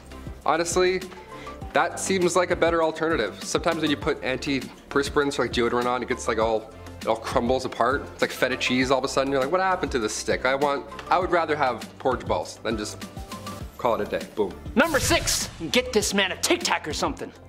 Just like I use mints to cure my nasty tea breath, which I argue is worse than coffee breath, the ancient Egyptians used breath mints to keep things fresh. Honestly, they actually sound kinda good. Frankincense, cinnamon, melon, pine seeds, and cashews put together, ground up, and bound together in candy using honey. Just heat that bad boy over the fire and let it cool, and boom, breath mints. I like it. I like it a lot. These breath mints would be made commercially by those fine cosmeticians and dentists. Or they could even be made at home. Some archaeological finds of bowls, jars, and other dishes suggest that they may have been candy dishes that would hold the lovely tasting little suckers. Always gotta keep things fun, fresh, and flirty back in ancient Egypt. And breath mints would certainly help you do the trick. Nice. Number 5, cesspools. Ooh, gross transition. If you're gonna make a massive castle, you need to know where to build certain rooms. Like say over a cesspool, for an example. That might be important. Just plug your nose. Cesspools were often placed under floors, which makes sense because you poop and then gravity and everything goes down. But you need to make sure that those floors are supportive enough. Because in 1183, the Emperor of the Holy Roman Empire had a dinner in the Palace of Erfurt, but the floor in the main hall broke open, resulting in a bunch of dinner guests falling through the floor, with a few of them even drowning in that cesspool. What a horrible way to go. Then again, in 1326 England, Richard the Raker had just sat down for dinner, guy hasn't even started his meal yet, and then again, the floor broke and he fell through and drowned. I'd say chamber pots were safer, definitely, but when it comes to waste, honestly, just out of sight, out of mind. Just get that away from me. Literally, pun intended. Number 4, towels. I'm pretty picky when it comes to towels. I always have to have way too many just ready to go at all times. You know, in case I want a bath, in case I want to have 2 baths in a row, you never know. Today we have nicer towels at hotels than anything, honestly. We all know somebody with a Bahia Principe resort towel in their closet, and you're like, really? Really, you thief? Okay, I'm telling. Around the 1800s, flour sack towels were the best you'd get. Now around this time, suppliers were packaging flour and other foods in these cotton sacks.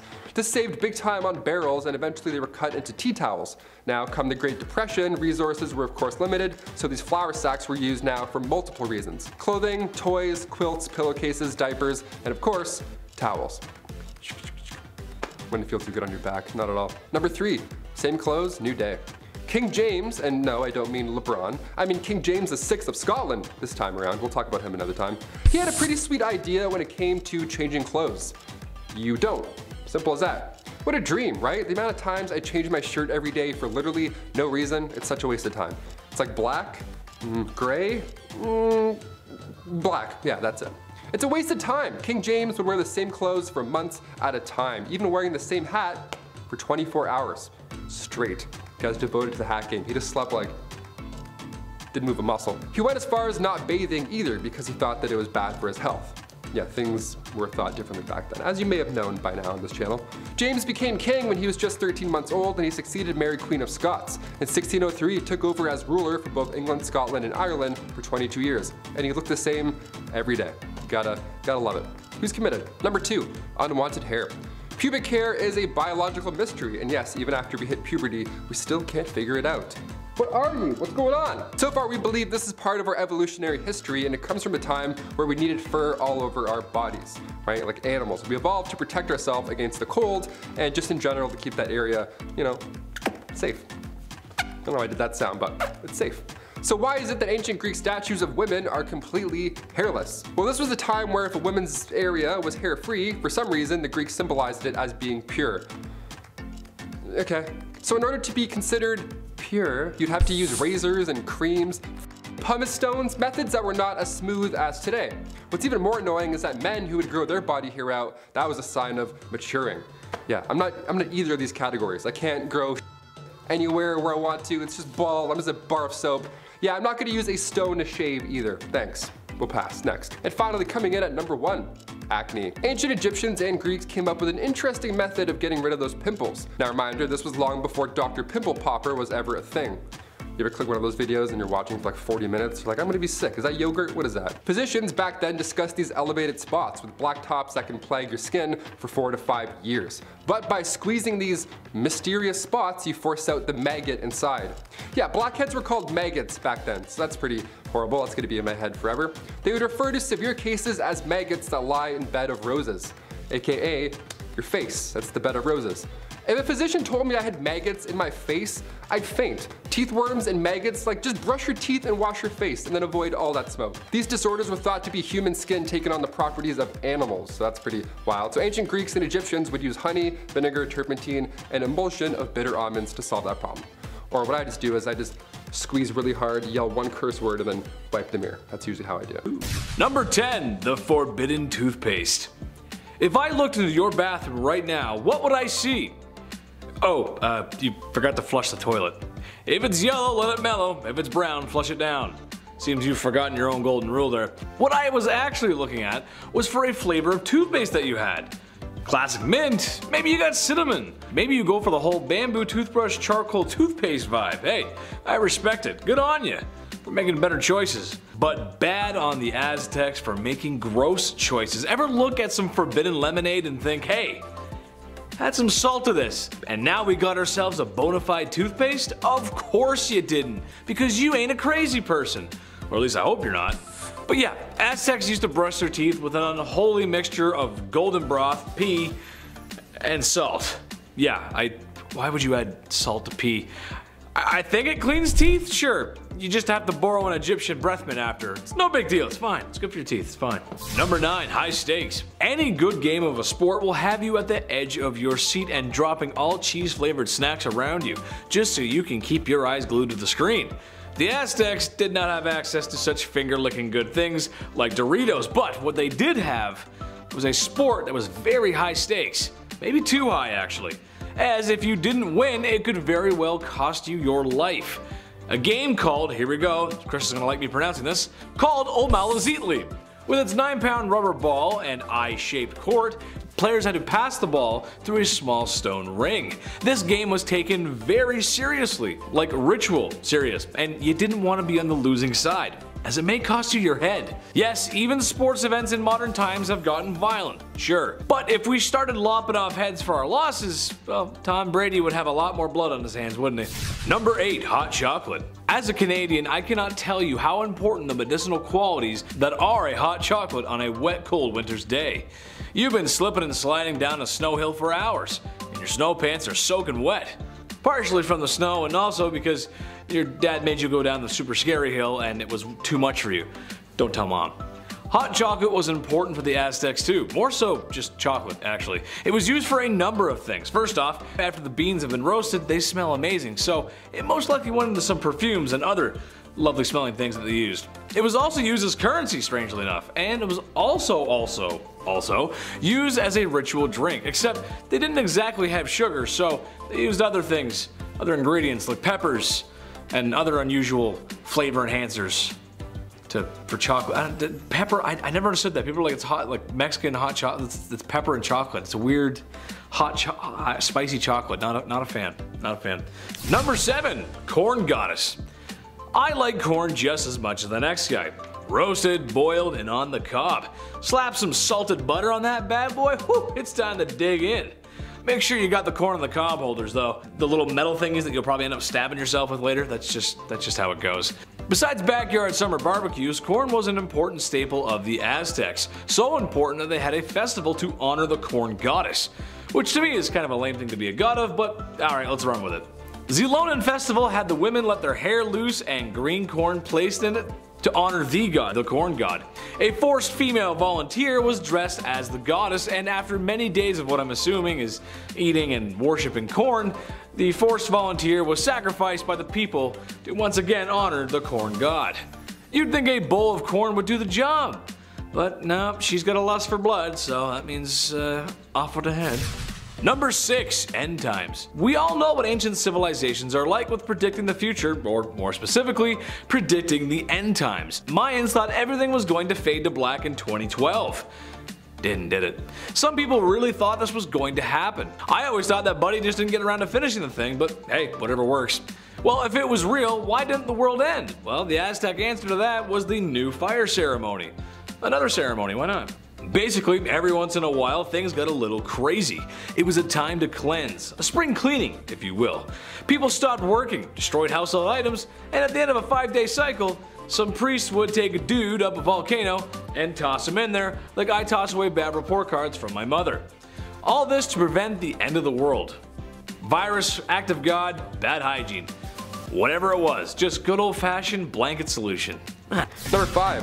Face care. So we've gathered that folks in the Middle Ages didn't bathe often. But when they did, it was just the necessities, right? They didn't have time to, Old Spice all their stuff up like they do. They didn't have time to dance in the shower and shower backwards. It wasn't a fun event. Hands and face, that's it. That's all you really need anyways. If you couldn't afford a walk-in shower back in the day, you'd have to invest in an ewer and basin.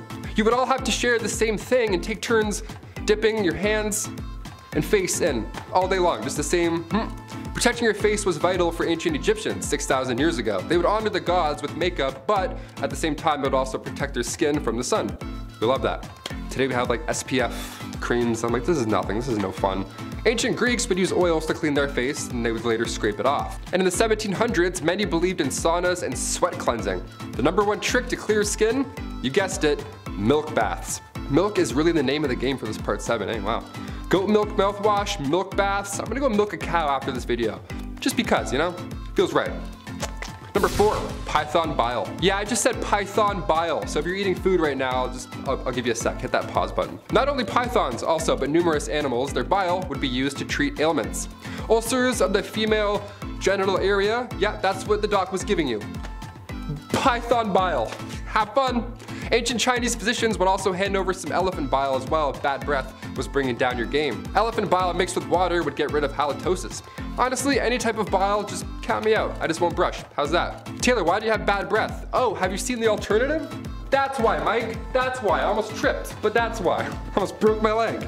I'm upset about bile. Number 3, malaria. Perhaps one of the most bizarre ways to treat one disease definitely is by getting another.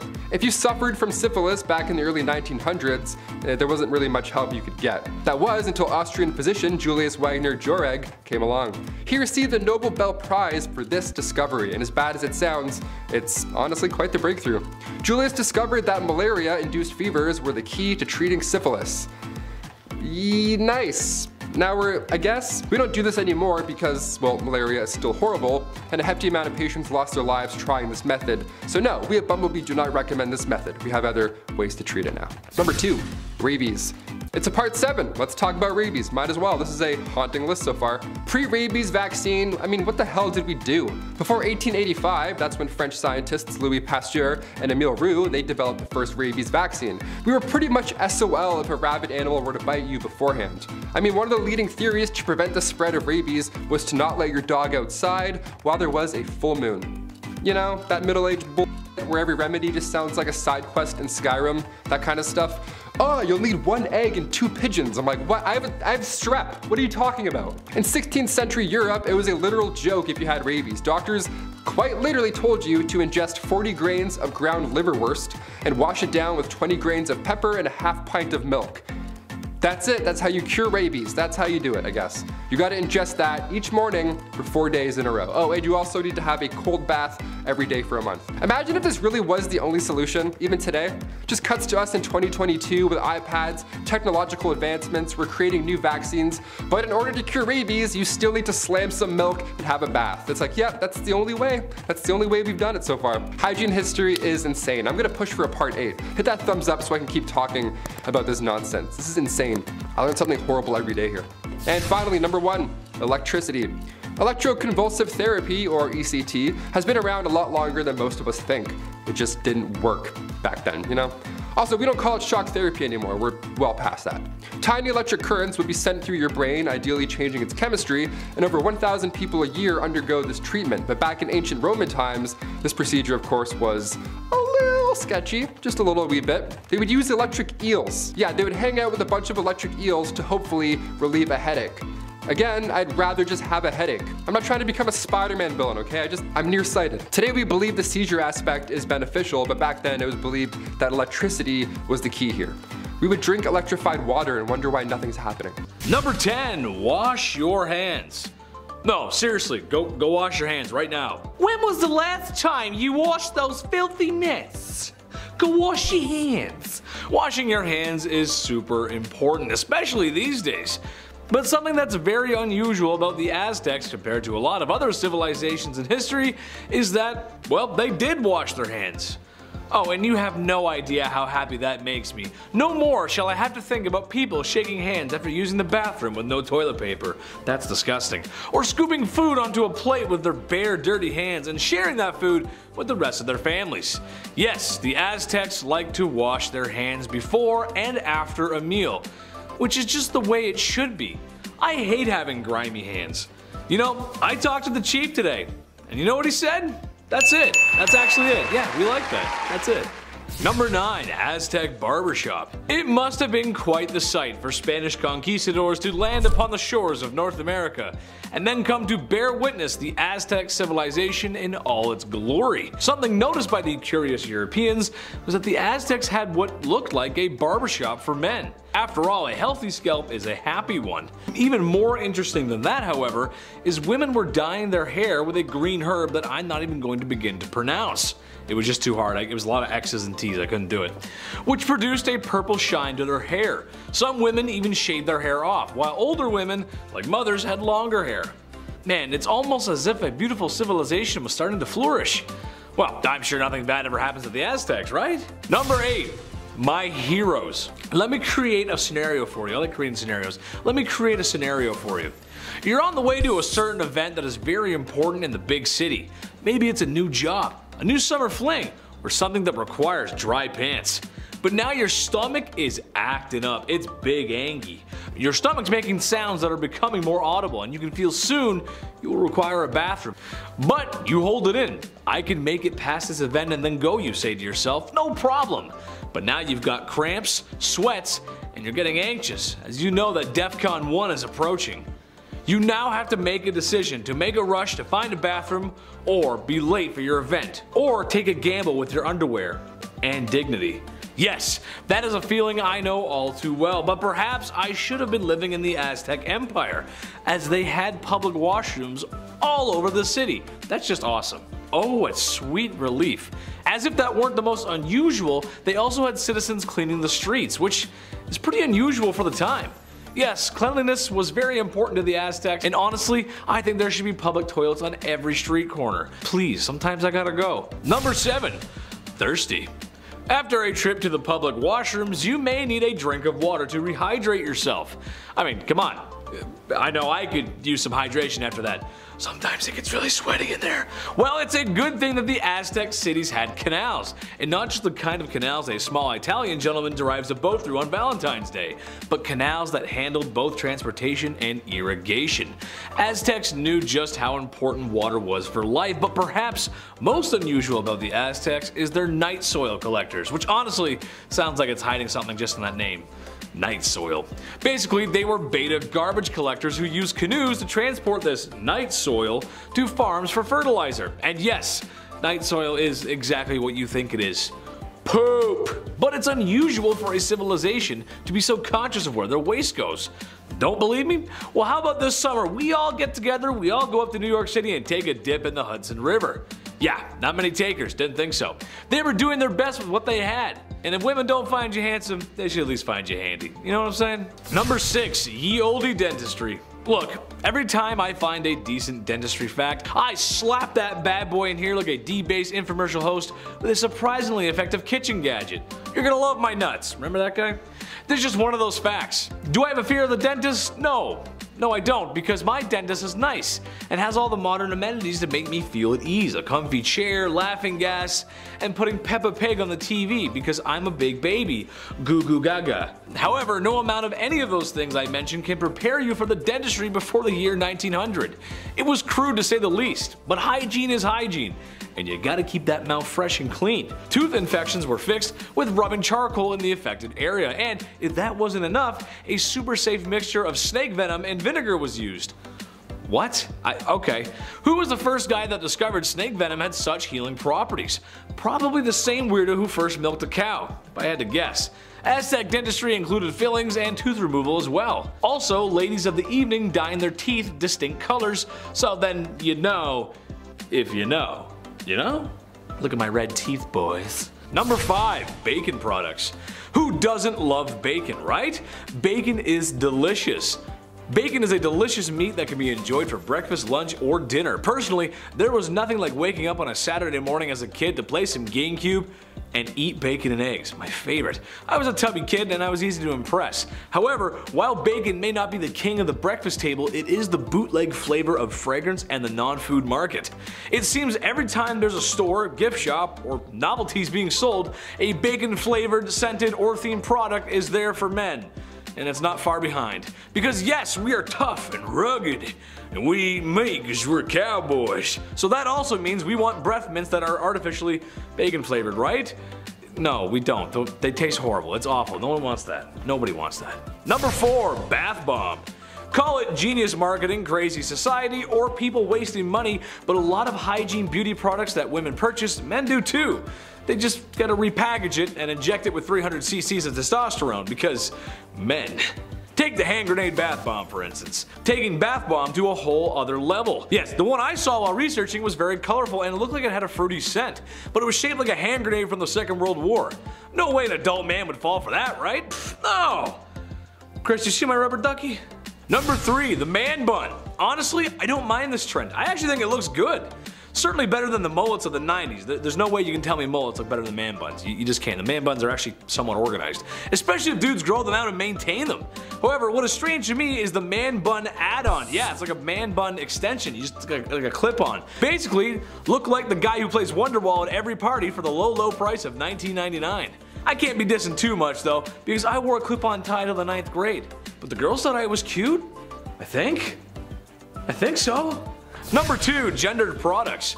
Another broad stroke here, but when things get placed into categories, there's always 2 colors that get used. Pink for girls, blue for boys.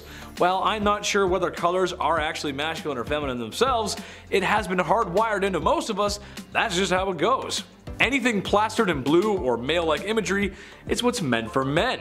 I, however, as a kid had an absolute 5-head play. To protect my valuables from thieves and villains in the night, I always chose something that was girl-themed, pink, or something a boy wouldn't pick, as I thought if presented with my stolen items, I could always identify them since only a boy would choose girly stuff. From my Nintendo DS to my notebooks and honestly everything in between. Hot pink was in, and Chetty made it work. I thought the plan was foolproof. I never really thought though what would happen if a girl took my stuff though. I didn't really think that wouldn't work for that, would it? No, it wouldn't. Number 1, wine in a can. This one is just so silly to me, and for any wine connoisseurs out there, take this with a grain of salt. I'm no sommelier, but I enjoyed the odd glass of wine, even if it comes from a box. I always thought the wine glass was elegant, higher class, but that doesn't mean you have to be higher class to drink it, or be less masculine. Well, now there's wine in a can for men, because we can't have flimsy glasses. We'll break those glasses because we're so strong. Oh yeah.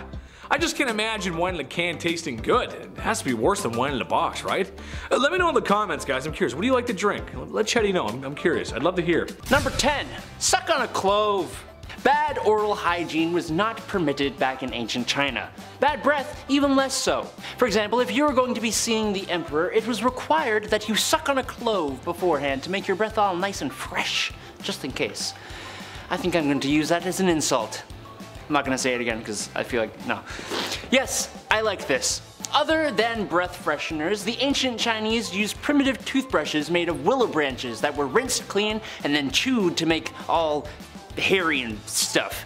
And then dipped in some of this tooth cleaning powder made of a bunch of different ingredients like pork teeth, saponin, ginger, cooked Remina glutinosa, mulu, eclipta, lotus leaf, green salt, and other things I don't want to struggle to pronounce. Okay.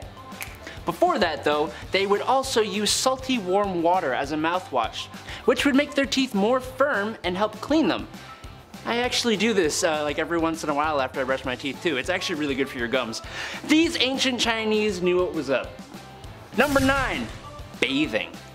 In ancient China, the etiquette of a gentleman demanded that he wash his hands 5 times a day, take a bath every 5th day, and wash his hair every 3rd day. Bathing every day was a bit of a superstitious no-no, started by northern Chinese societies that would actively avoid cold water or bathing in the winter to avoid getting a cold altogether. And not bathing at all was considered barbaric, like those pesky Mongols who hated bathing and who were hated by the Chinese. Honestly, that part is kind of fair. They kind of sucked. So yeah, to kind of reach a nice midpoint, the norm was to wash once every 5 days. But that was for the nobility. The common people had access to giant bathhouses where they would go, and I mean, they could go whenever they wanted, really.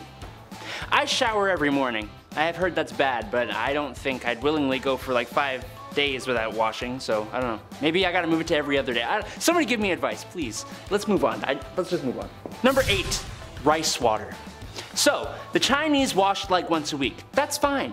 But how did they wash? What did they use? Well, in the beginning, it was actually common to bathe using rice water as your go-to. It would be used as both body wash and shampoo. The rice water was really good at removing oil and keeping that hair and scalp nice and beautiful, as well as keeping skin nice and silky smooth. The rice water also contains starch, protein, and vitamins that are really good for us. It helped with lower back pain, frostbite, and it was really good to help relieve some of the exhaustion after a long day. Most baths are good at that, honestly. The Chinese also used honey locust that was really good for eliminating dirt and treating rheumatism and ringworm. Both rice water and honey locust were used for doing laundry as well, with honey locust keeping clothes unfaded and in good condition. As far as ancient cultures go, the Chinese are already far ahead and we're only on the 8th point. Number 7. Threading. Bet you didn't know that hair was not really people's favorite thing in ancient China. I saw somewhere that they even referred to it as thread-like things of troubles. Why the hate? I don't know, but it was part of the reason monks would completely get rid of it. Other people would remove their hair too, and one way of doing that was the practice of threading. A form of hair removal that is still a thing we do today, actually. Now, I apologize if I messed this up, I've never had it done, but threading basically consists of a thin cotton or polyester thread that is doubled, then twisted, and then it's rolled over areas of unwanted hair, plucking the hair at the follicle level. In our modern day and age, it's typically used for eyebrows, to shape them and keep them gorgeous. In ancient China, they would use threading to deal with facial hair, which, I mean, I guess eyebrows kind of count as facial hair, so. Threading isn't really opportune for arm or leg hair though, so it's just a pure facial thing. Good to know. Number 6. Combs. Yeah, some people didn't like hair, but those who deal with it made sure to keep that stuff nice and combed. Combs were all the rage. A province of China even got the nickname of the home of combs, which is a great name. Whether they would be made of wood, stone, or animal bone, many combs were made with care and craftsmanship. Comb shops would open up all over the show, and people would carry combs as accessories. They'd come in all sizes. Get yourself a comb for the weekends, a large comb to get all your hair at once, a comb to hold your hair in place. Heck, get a comb to help weed out those pesky lice. Number 5. Loincloths. Going back to ancient Roman and also ancient Egyptian times, the loincloth was used by all. Either that or you would just be naked. I found this neat step-by-step online on how to make your own loincloth, because that's apparently what I do on my free time. Thank you for asking. And it's a bit more complicated than I thought. It's way more complicated than just throwing on sweatpants or even, you know, the towel folds like a toga. This had numerous steps. We don't have a lot of archaeological evidence because these linens barely made it through a decade, let alone all this time, but ancient Romans would use leather to make underwear. That's a fun little fact right there. Hot goat skin wrapped around your waist in the hot sun. We love it. We still use leather today when it comes to undergarments, but I'll let Adam tell you about that one another time. That's more of an at-home one. Number 4. Food as medicine. Trying to prevent bad things before they happen, it is a very human skill to have. And when it comes to preventative medicine, the Egyptians had some methods. One more obvious solution is diet. Eating the right stuff truly does help lead to a longer life, but eating the specific right stuff can directly prevent certain issues. As a prime example, the laborers that would build the massive iconic structures we know Egypt for today were kept fed with diets that include a lot of onion, garlic, and radishes. Now, I don't know if the ancient Egyptians knew the chemicals these foods contained, or if they just put 2 and 2 together, but onions, garlic, and radishes contain why did I do this to myself? Contain allistatin, allicin, and raffinine, which are very helpful when it comes to preventing diseases in the super crowded working and living conditions the laborers existed in. That allicin really helps. Another example would be to cure night blindness. In these circumstances, doctors fed their patients powdered liver, which is rich in vitamin A, which is a vital nutrient for vision. Again, I don't know if they knew it contained that specific thing, or if they were just like, I eat liver and I can see better. Discovery! Number 3. Acne. Ancient Egyptians came up with an interesting method to getting rid of those pimples. Now, this was long before Dr. Pimple Popper was ever a thing, and physicians back then discussed pimples as such. Ready for this? They called them these elevated spots, with black tops that can plague your skin for 4 to 5 years. But by squeezing said spots, you force out the maggot inside. Yeah, blackheads were referred to as maggots. That's what they thought they were back then. Imagine your partner, hey, can you get this pimple on my back? Yeah, I think I got some maggots, thanks. No thank you. That's pretty horrible. That's a horrible reference. They would refer to severe cases of acne as maggots that lie in a bed of roses. I would faint. I would be so sick. If a physician told me I had maggots that lie in a bed of roses anywhere on my body, I would throw up. I'd pass out. I'd be so upset. Dermatological disorders were thought to be human skin taking on the properties of animals. Yeah, you have common acne? Maybe you're turning into a pigeon. Who knows? Ancient Egyptians would use honey, vinegar, turpentine, and emulsion of bitter almonds, all to get rid of acne. Yeah, sounds like a horrible alternative. I would much rather just have acne. Maggots? Dude, I'm done with this channel. I'm out of here. That's so gross. Number 2. Eye makeup. Almost everybody and their mums knows that the Egyptians wore that crazy awesome eye makeup. But what you might not know is that it didn't just serve the purpose of making you look absolutely stunning. No, a lot of these eye makeups were lead-based. Now, that sounds pretty bad. I can't lie. It does. And it likely was for some, but it was possible that it boosted nitric oxide by up to 240% in cultured human skin cells. I don't know what cultured human skin cells means, but that's the quote. If you know, let me know down below. What the heck does nitric oxide do? Well, that I do know. It helps to boost up your immune system to fight diseases, which, guess what? That's pretty important, especially in the marshy areas around the Nile where eye infections are actually pretty darn common. What's cool is that research suggests the Egyptians actually knew that and specifically synthesized the makeup for this purpose. Neat. Finally, number 1, mummification. Back in the day, mummification was common, and even today we're finding more mummies. Like literally last month we just unraveled 6 more. It's crazy. We're uncovering more ancient history, which is great, but how exactly was this process done? We're talking about back maggots and stuff. What did they think about this? How did this even begin to be a thing? Well, it wasn't cheap. For starters, being mummified was reserved for the rich. It's a pretty brutal process as well. What you would do is you would put a hook, or well, they would put a hook in your nose after you'd passed away, and then they would pull out your brain and all that just squishy stuff, just out all through this thing right here. And then they would cut the left side of the stomach open, remove all those goods, all the organs, boom, see ya, gone. And while those are drying, you would put your lungs and liver in jars. And then you would put the heart back in the body. And then you would wash the insides out with wine and spices, all that stuff, turpentine, turpentines, all the timantines, just all in there, washing it out. Then you'd cover the body in salt for 70 days. That's a long time. But around day 40, you would stuff it with sand. Now come day 70, finally, that's when you wrap them in the mummy bandages. Then the sarcophagus awaits forever, really. And there's just jars of organs also stored in your burial chamber. Now we don't do it. It's not as fun anymore. We don't put our organs in jars. We don't stuff anyone with sand. We should. You know what? We should bring back mummies. Let's just do it. I think it's time. Yeah.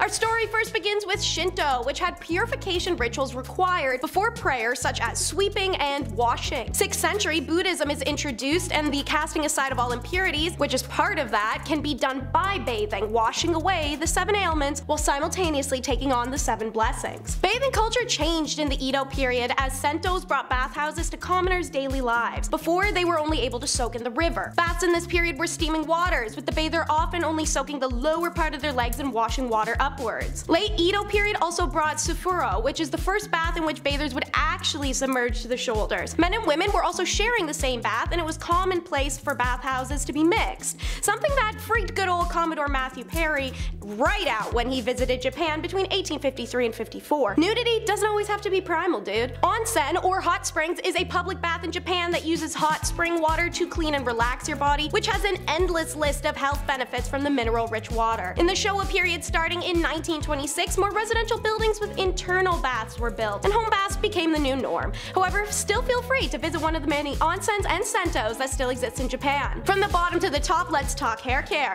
Long, beautiful, shiny hair, and the Japanese believed each strand carried spiritual energy, ritualizing hair but also how to groom it. Women in ancient Japan believed that as the comb passed through, it would gather each strand's spiritual energy. One of the most famous works from the Heian period was the Tale of Genji. It talks about the traditional Japanese beauty and hair care. It detailed using a fine comb and how important it was to have this long, straight black hair for Japanese women, and even men at the time. All women seemingly had this Rapunzel goal, and no art was depicted showing otherwise. Aristocratic women often achieved hair lengths that reached the floor if not past. In order to keep their hair super straight and shiny, Japanese women had one effective hair care routine. The secret? Combing. Japanese women often combed their hair right up to 5 times a day. And while we're on this subject, how about the power of a wooden comb? The most popular materials were the sleekish stones like jade, polished gold, but most of all, boxwood. It's naturally oily, so the combs are anti-static, avoid breakage, and are gentle on the scalp. Traditionally, boxwood combs would have been created from trees only after they've turned 35 years old. The wood is harvested in August or September when the weather is hot but the humidity is low. Then it's dried for 3 years. The process from start to finish can take up to 60 steps, and the Japanese government officially recognizes close to 200 traditional national industries, and comb making tops the list to this day. Traditionally, women would be given a set of these combs when they married. They are used to create every possible hairstyle,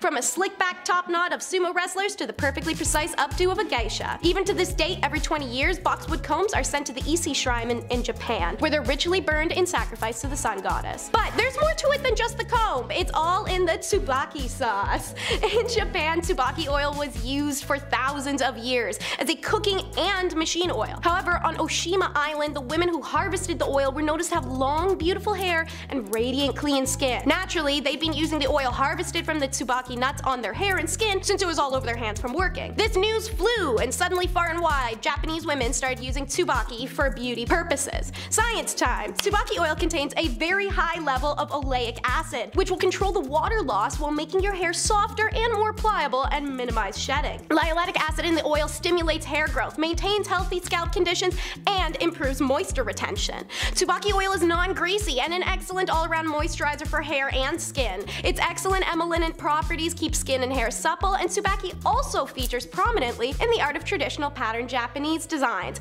Dating back since the 11th century, they're called wagara, where it became popular in the motif of the Meiji period.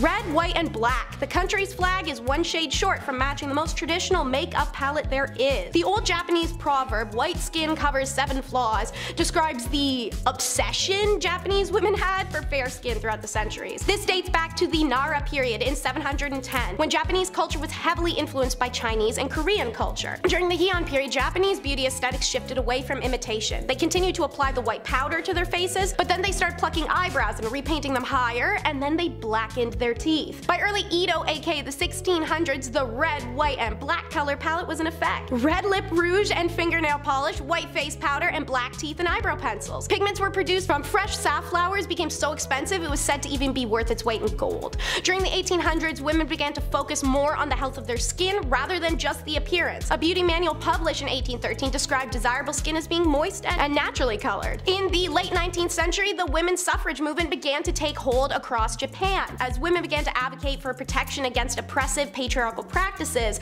the concerns for beauty began to change, and workplaces and schools began to drop requirements for makeup. And finally, from the 1980s, beauty started to move away from emulating the West. More Japanese women were able to represent their own Japanese identity internationally. Models like Yamaguchi Sayoaka, who made it onto the international scene, served as inspiration for young Japanese women to embrace their own beauty. But I know I can't breeze by something I'd mentioned, so. Number 5. What? I didn't have any corn! Austin Powers reference for you. You know the character I'm talking about, I can't say it. Here's a hygiene product that just makes me question life. The very fabric of our existence. Whether it was the Big Bang or the almighty creator, there's just no way this was ever meant to happen. It doesn't make any sense. One day, somebody was walking along the Nile River and was unfortunate enough to step in crocodile droppings. Now, most people would say gross and move on. Oh, no, not the people of ancient Egypt.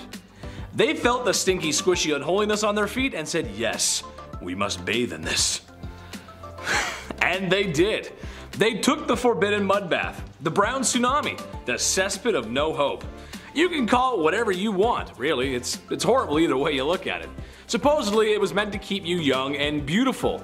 My only question would be, at what point did they realize poo baths were a mistake? Was it when they were smelling it and it was bad? Or was it when it accidentally got in your mouth or something like that and you're just like, oh what got that out of my mouth? That's the Scottish Egyptian, in case you were wondering. Number 4, waste removal. This one is kind of a broad stroke, but hear me out. There's no plumbing, no waste removal, and people kind of just go wherever they want.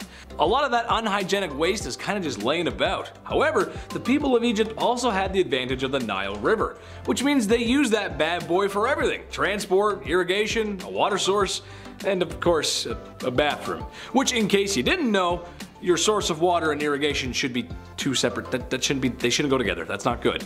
This is a good explanation for the plagues of Egypt, besides the sin, bad sinners, no sinning. As years of that kind of negligent waste management are liable to make any pharaoh sick. Don't mix your water with the poo, don't do that, that's bad, don't do that. Number 3, sunscreen. This should come as no secret to anyone out there, but with my rosy cheeks and fair complexion, I would not do very well in the suns of ancient Egypt. Honestly, I don't know how Luke Skywalker lived on Tatooine with those twin suns. Without a little copper tone action, you know what I'm saying? The Egyptians had an answer to that problem, however.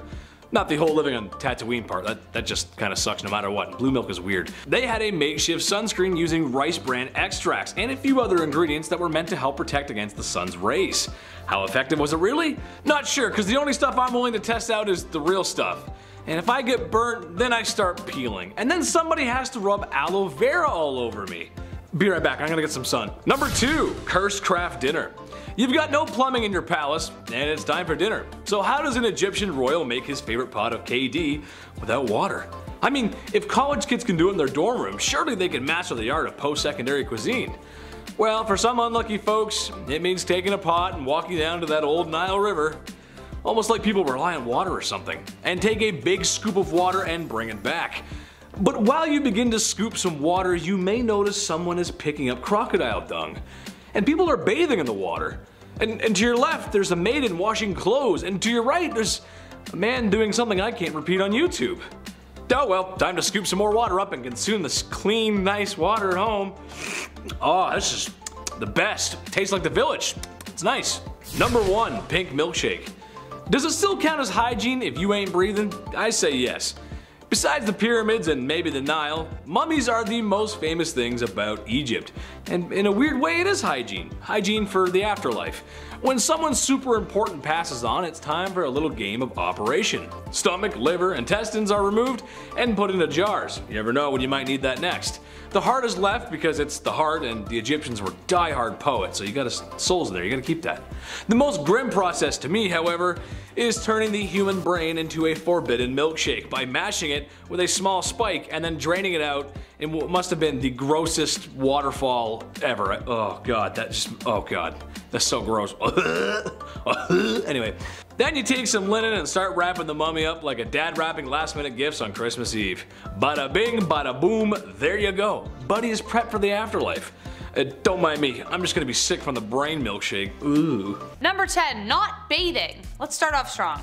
So obviously hindsight is 2020. We know a lot more about personal hygiene now than we did, then and as well in like middle school, because high school locker rooms, what the heck. Without the knowledge of germs and disease, not bathing seemed like the logical next step for a lot of people, even though it made you smelly as all heck. When the Pilgrims arrived in Native America on the Mayflower, the indigenous tribes often referred to their horrid smell. An account from a member of the Patuxet Nation even tried to convince them to start washing themselves. They were like, come on guys, it's enough. They washed their hands and faces, but they rarely washed their whole bodies. Though they believed cleanliness was next to godliness, that didn't necessarily mean they needed water to do it. They believed that should they submerge themselves, they risked disease. This could be because they dumped their daily duties into the water, so that's likely. So instead they took dry baths where they wiped themselves down with a dry cloth, but it didn't really help much. Number 9, bedpans. It's always the worst when you get tucked in at night, you start to fall asleep, you're starting to doze off, and then you realize you need to pee. It's the worst. You gotta get up, walk down that long, scary hallway, blind yourself for 2 minutes, and then get cozy all over again. Well, in the Middle Ages, you would just toss your full bedpan out the window. Easy peasy, heads up, oh, oops. It's so gross. Or sometimes, if you were feeling a little lazy, this was also common, you would use the bedpan and then just slide it back underneath your bed and go right back to sleep. If anybody ever gives you shit for having cups in your room, show them this video, show them this history, you're fine, you're not that bad. Back in those days, we weren't exactly aware of the disease that we threw out the window as well. Most of the time it was number 1, so the rain could just, wash away the yuck, but these buildings were only one story. It wasn't going anywhere. If you were tossing anything out, you'd be stepping over it the next morning on the way to, the public execution or whatever. Number 8, a lead facial. Today, if you have tan skin from that hot summer glow, it implies that you have had enough leisure time to acquire such a hue. Getting a tan is the thing unless you're like me and slather on that sunscreen for health, and so you look like a newborn baby when you're 80 years old. However, it was the opposite in times of old. If you had sun-kissed skin, that meant you worked hard in the fields, a symbol that you were a peasant or of lower class. If you were rich, you tended to have much paler skin, therefore implying your status, but simply staying out of the sun wasn't enough. Elizabeth I used a combination of lead and vinegar to achieve a bright white complexion and to hide her smallpox scars. The compound was called ceruse. This tradition even goes all the way back to women in the Roman Empire. A well-known actress named Kitty Fisher was also said to have died from the material as it slowly poisoned her with daily use. The material would add blisters, so she'd put more on to cover it up. Same with Elizabeth, and yes, slowly you understand. Number 7, Victorian Laundry Day. You spill some mustard on your shirt today, that stain will be gone by the time you get home. We're pretty advanced when it comes to quick stain removal today, but like the Romans, which I'll talk about later, it wasn't always smooth sailing. Take the 18th century for example. When Laundry Day came around, it was an event. It was like an ultimate chore. They had to take daylight in consideration and plan their washing days, as in more than one. The Victorian era was exhausting. They would soak their clothes overnight, then the next day would be spent soaping them up, boiling them, rinsing, soaping again, rinsing again, maybe soap one more in case there's too much pee-pee, and then rinsed another time, wrung out, mangled, laid out to dry. Hence the sunlight timing, starched and then slowly ironed. Cut to today, we have to encourage adults not to eat Tide Pods or drink bleach. We'll get there, maybe, I don't know. Number 6, wigs and makeup. When you don't bathe and are overall just smelly, you're gonna need to do something to cover up whatever the heck is building up beneath that bodice. Wigs would have never become as popular if it weren't for a very specific venereal disease called syphilis. By 1580, the STD was the worst epidemic since the Black Death. Patients clogged hospitals, and without antibiotics or protection, things got pretty nasty. Sores, blindness, rashes, dementia, and patchy hair loss. Thus, for the sake of keeping up appearances, wigs came into fashion. Also the makeup I mentioned before. Balding was a huge humiliation, so they made wigs out of horse, goat, and or human hair. They also cover the wigs in powdered scented with lavender or orange to hide any foul odors, and as we suspect, there were a lot of foul odors. They weren't stylish until 1655 when the King of France started losing his hair and had 48 wigs made. Then 5 years later, his cousin Charles II of England joined the train, and suddenly powdered wigs became like the next best thing. Wigs did help curb the lice problem though, because the human hair had to be shaved in order for the perukes to be worn, but the wigs themselves had to be deloused often. And yeah. Number 5. The Great Stink. The what? Oh, no, yeah, I read that right. The Great Stink of 1858 was an event in central London in the summer, during which the hot weather exaggerated and amplified the smell of untreated human waste and gunk that had washed up on both in and on the banks of the River Thames. The problem had been growing for years with an out-of-date technology and overflowing sewage system that emptied directly into the river. The stank was thought to have been the root cause of a number of contagious diseases and 3 outbreaks of cholera before it was agreed upon that a small problem was emerging. You think? Long story short, all the garbage, human waste, bloated bodies were all just washing up around the same time. Hey, I caught one! Oh, that's an arm. Okay. And just cooking in all that sun all day? I know what August feels like, and I've smelt my garage on garbage day, and I can't imagine the smell already in central London at that time. And for people to have complained so much that it was even stinkier, that's absolutely rotten. Number 4. Nosegays. I was just thinking, where are all these inventions and blueprints on how to stop the smell? If you can knit metal into a crop top, you can cover your mouth and nose, can't you? Well, close enough. Nosegays were invented. Basically just big nose plugs one would wear day to day to drown out the smell of absolute filth. Just plug it up and ignore it was their mentality. A makeshift wad of bunched up herbs and flowers shoved up your nose, blocking the nasal cavity from the stank that followed. Just see number 5. A potpourri for each nostril. Would this make things worse? Ignoring the smell? Wouldn't that make it even harder to find out where it's coming from? Nope, just band-aid it. It's gonna disappear on its own. We're humans, we're designed to smell stuff for our own survival. The smell is like what lets us know not to go down there. Oh, no. Like, wouldn't everything just smell like roses at that point? These people were trying to avoid the stinky streets because that actually meant that's where the infection and disease was actually hanging out. The blind leading the blind. Number 3, flushing. Okay, we're making some ground here. We got toilet paper, we got something for the smell. So now where do we put it? Well, plumbing and flushing wasn't connected to each house like it is today. See, the Greeks and Romans had it down to a science. They built drainage systems and learned from the ancient Mesopotamian people how to exactly deal with the problem of waste. A system of pipes, tubes, and drains. The bathroom problem seemed like an easy solution. Use gravity downhill to dispose of the waste outside the city. And here's the kicker. It can even be reused and repurposed at the end as an irrigation system, further nurturing the farming of crops. No, that's good. No, he's right. And then it disappears and literally goes downhill again. After the Roman Empire had fallen, this European dark sanitation era had begun, and hygiene sort of just slipped away. People weren't really concerned with things like disease and plague, and instead leaned into real science like witchcraft or burning cats for fun. You know, important stuff. It wasn't until about the mid-1850s where people revisited this age-old problem and recreated and did exactly the same thing science we already knew. Things were unnecessarily stinky for way too long. It wasn't until the British colonies started tinkering in Boston around the 1700s that proper piping and toiletry transport was eventually built and cataloged. Thus was born the first sanitation system, again, and we still see it today, thank God. Number 2, disinfectants. How did people exactly know if something was clean or not? They couldn't have just seen the particles back then. Let's hear a chamber pot. Smells clean. People were plugging their noses so they couldn't even smell anything. They couldn't smell if it was clean or not. There certainly wasn't a demand for a fresh lemon scent that we're all used to. This was the birth of some basic antiseptic.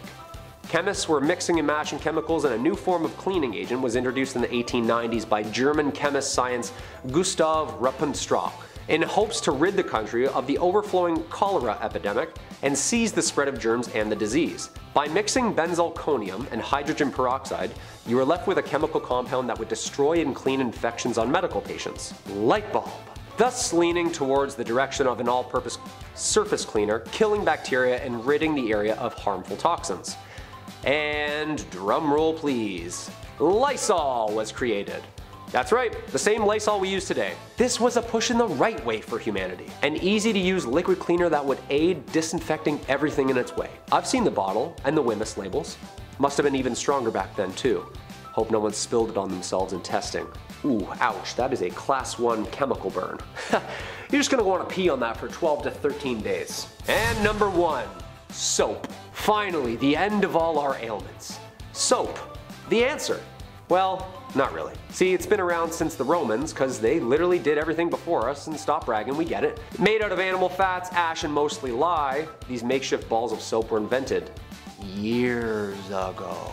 And then forgotten, and then invented again, and then forgotten again. Cleanliness was loose, remember, and it was almost uncool to believe in science, and it wasn't really until the mass production of this chemical detergent that it really stuck. Soap was predominantly sold, produced, and commercialized in the late 1800s. By this time, scientists were fiddling around with things like Lysol and more chemical compounds, sparking its way to the study of germs. A vital step towards large-scale soap production, and it actually started in 1791.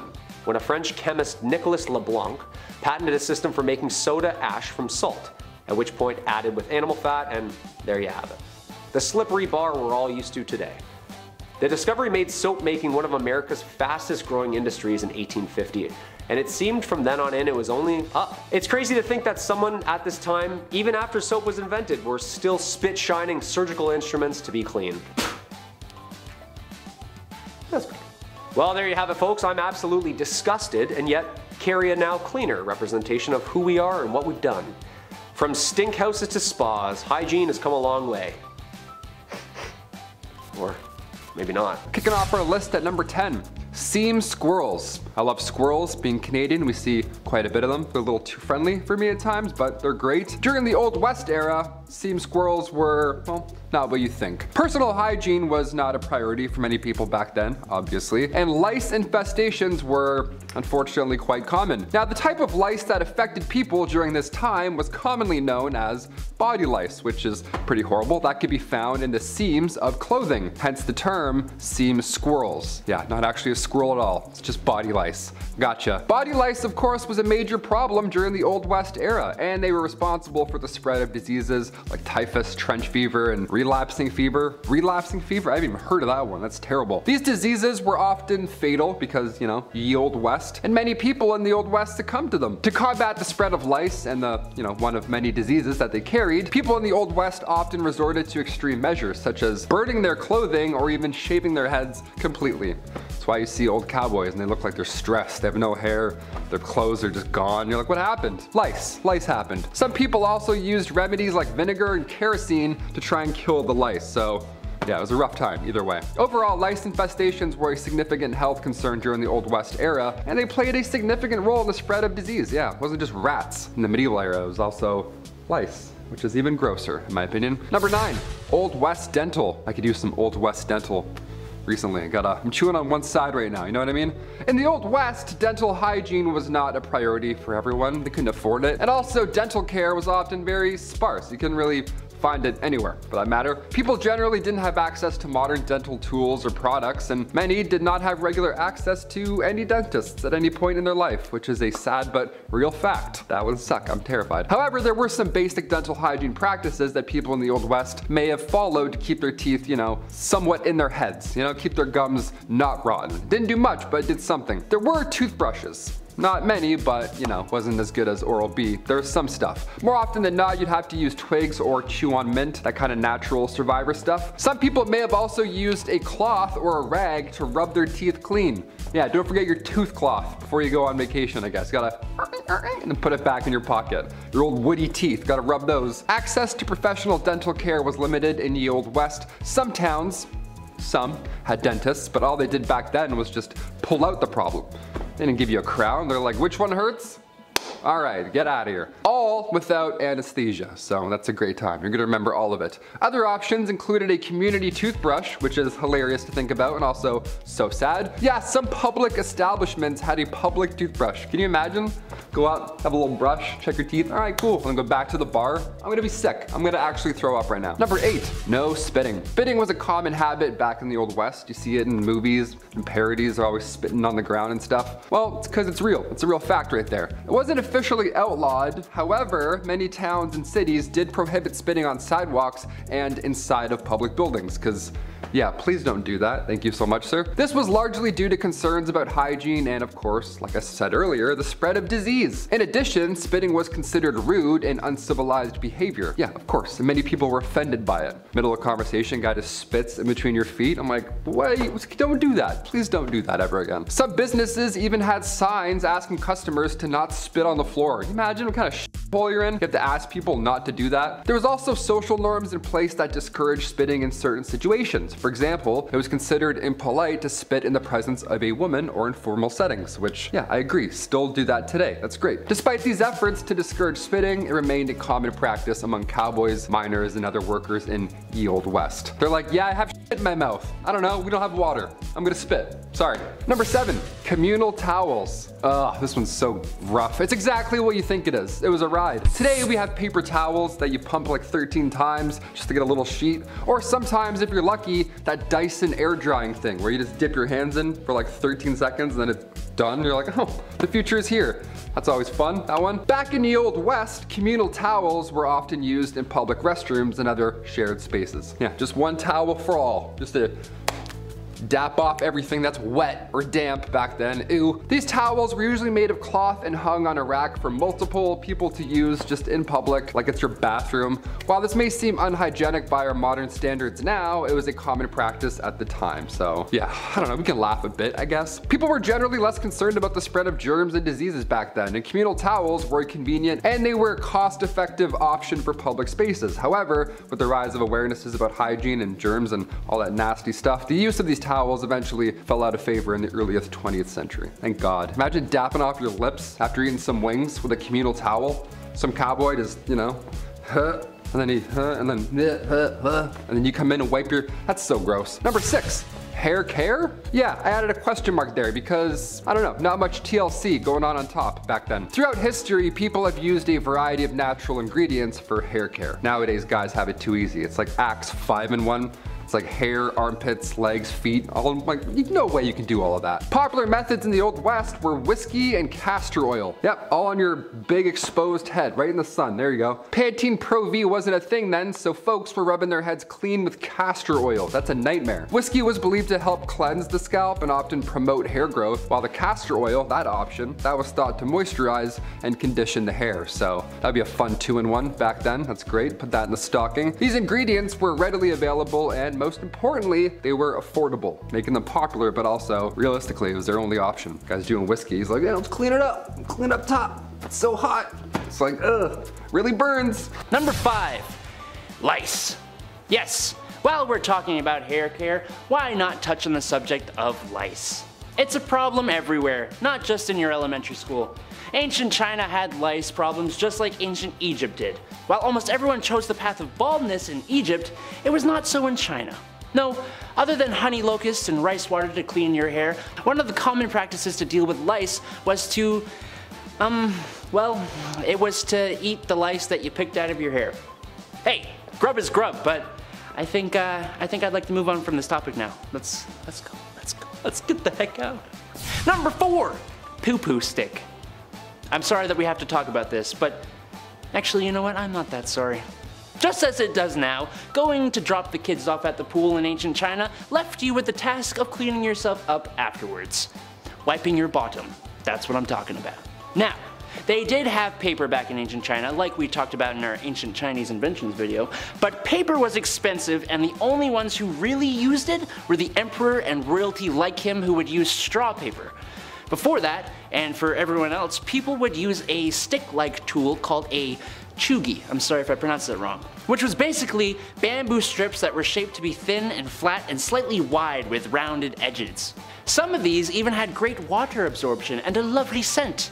Those who were a bit more fortunate would then wash with water, kind of like an ancient bidet, and then use some good smelling stuff to make it all better.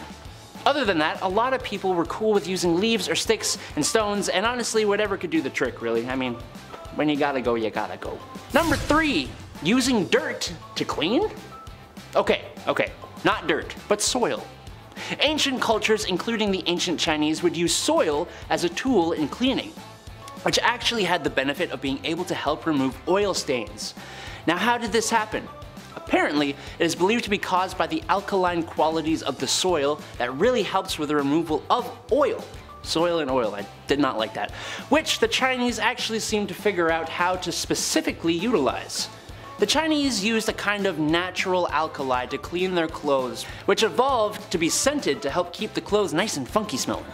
The use of this stuff was so popular that there were tons of scented alkali stores that opened up around China, with some even becoming pretty famous. Maybe not unusual, but definitely very interesting and a precursor to modern laundry soaps, so Number 2, water purification. While this may be considered more of a health thing than a hygiene thing, I mean, I'd argue that hygiene is health, so get at me. The ancient Chinese discovered and made extensive use of groundwater for drinking, and they kept record of how they would keep their wells and well water nice and clean. The construction of the wells was pretty important, with the bottom of the wells regularly being dredged to keep the water clean. The inner walls of the wells were reinforced with ceramic bricks and tiles to stop that pesky soil and other impurities from falling into the water, and the openings of the wells were covered to safeguard against contamination from above the ground.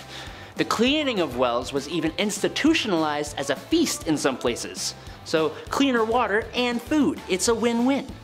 Knowing early on that drinking water could make them pretty sick, the Chinese boiled their water and allowed the sediment to settle before using it for cooking and drinking. They also knew what was up with water. They just knew what was up in general. It's pretty great. Okay, let's move on. I'm talking too much. Number 1, no stink. Smelling funky, fresh, and clean was all the rage, as it should be today too. I ain't trying to be on the subway with a nose full of body odor, just as I wouldn't wish to submit anyone else to that. To be fair, not everyone knows they stanky and some people don't get a choice, but back in ancient China, those who were wealthy enough would spice up their weekly baths with roots, flowers, peppers, ginger, and all that yummy smelling goodness to basically create a lovely smelling cleansing soup to plop themselves into. Women would also carry around aromatic pouches that would just keep a nice smell around them at all times. Those who were not as wealthy would have to find other means to keep things fresh though. One that I'm not too sure would actually help smell-wise was applying their own pee-pee to their pits once a year on New Year's. This was done as a kind of disinfectant. But like I said, I'm not too sure about this one, but if anyone has the knowledge, firsthand or otherwise, keep it to yourself, let me know, like down in the comments. I'm genuinely curious.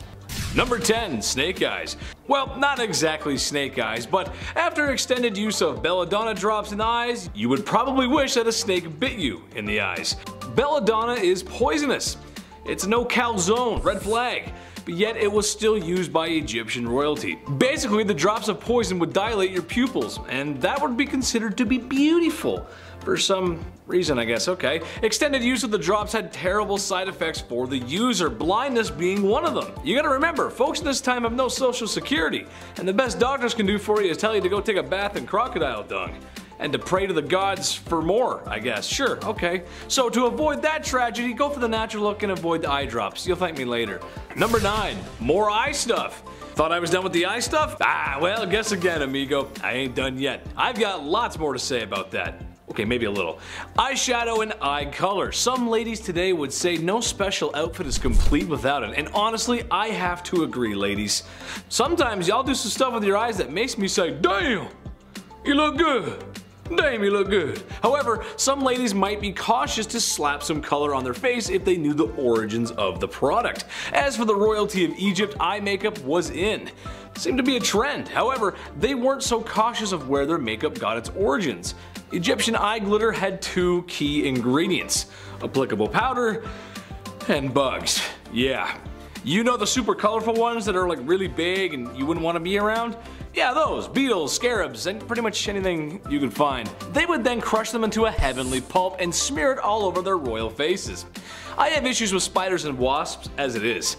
I have no interest in wearing them whatsoever. I actually hate wasps. That's just, even just crushing up a bunch of, and just, oh, this is good. Oh, I love this. This is the best. Yeah, no, don't do that. Number 8, sweet traps. When you're royalty of one of the most successful empires and civilizations in human history, it means you ain't gonna lift a finger. Less than any other celebrities do today, probably. So what to do with all that extra time in your hands instead of living like everyone else? Well, how about a picnic? That sounds nice, actually. Sounds great, right? Except when we bring out all of our favorite treats. The flies and bugs bother us, and we can't look beautiful if we're covered in bugs head to toe. How did the Egyptians fix this, you ask? Well, it's simple. Don't let the bugs bite you in the first place. Basically, you get one of your forced volunteers, maybe a couple actually, and you slather the poor devils in honey, till they look like your favorite pastry from Tim Hortons. Place said glazed serving away from the picnic, and now you can enjoy it in sunshine and peace.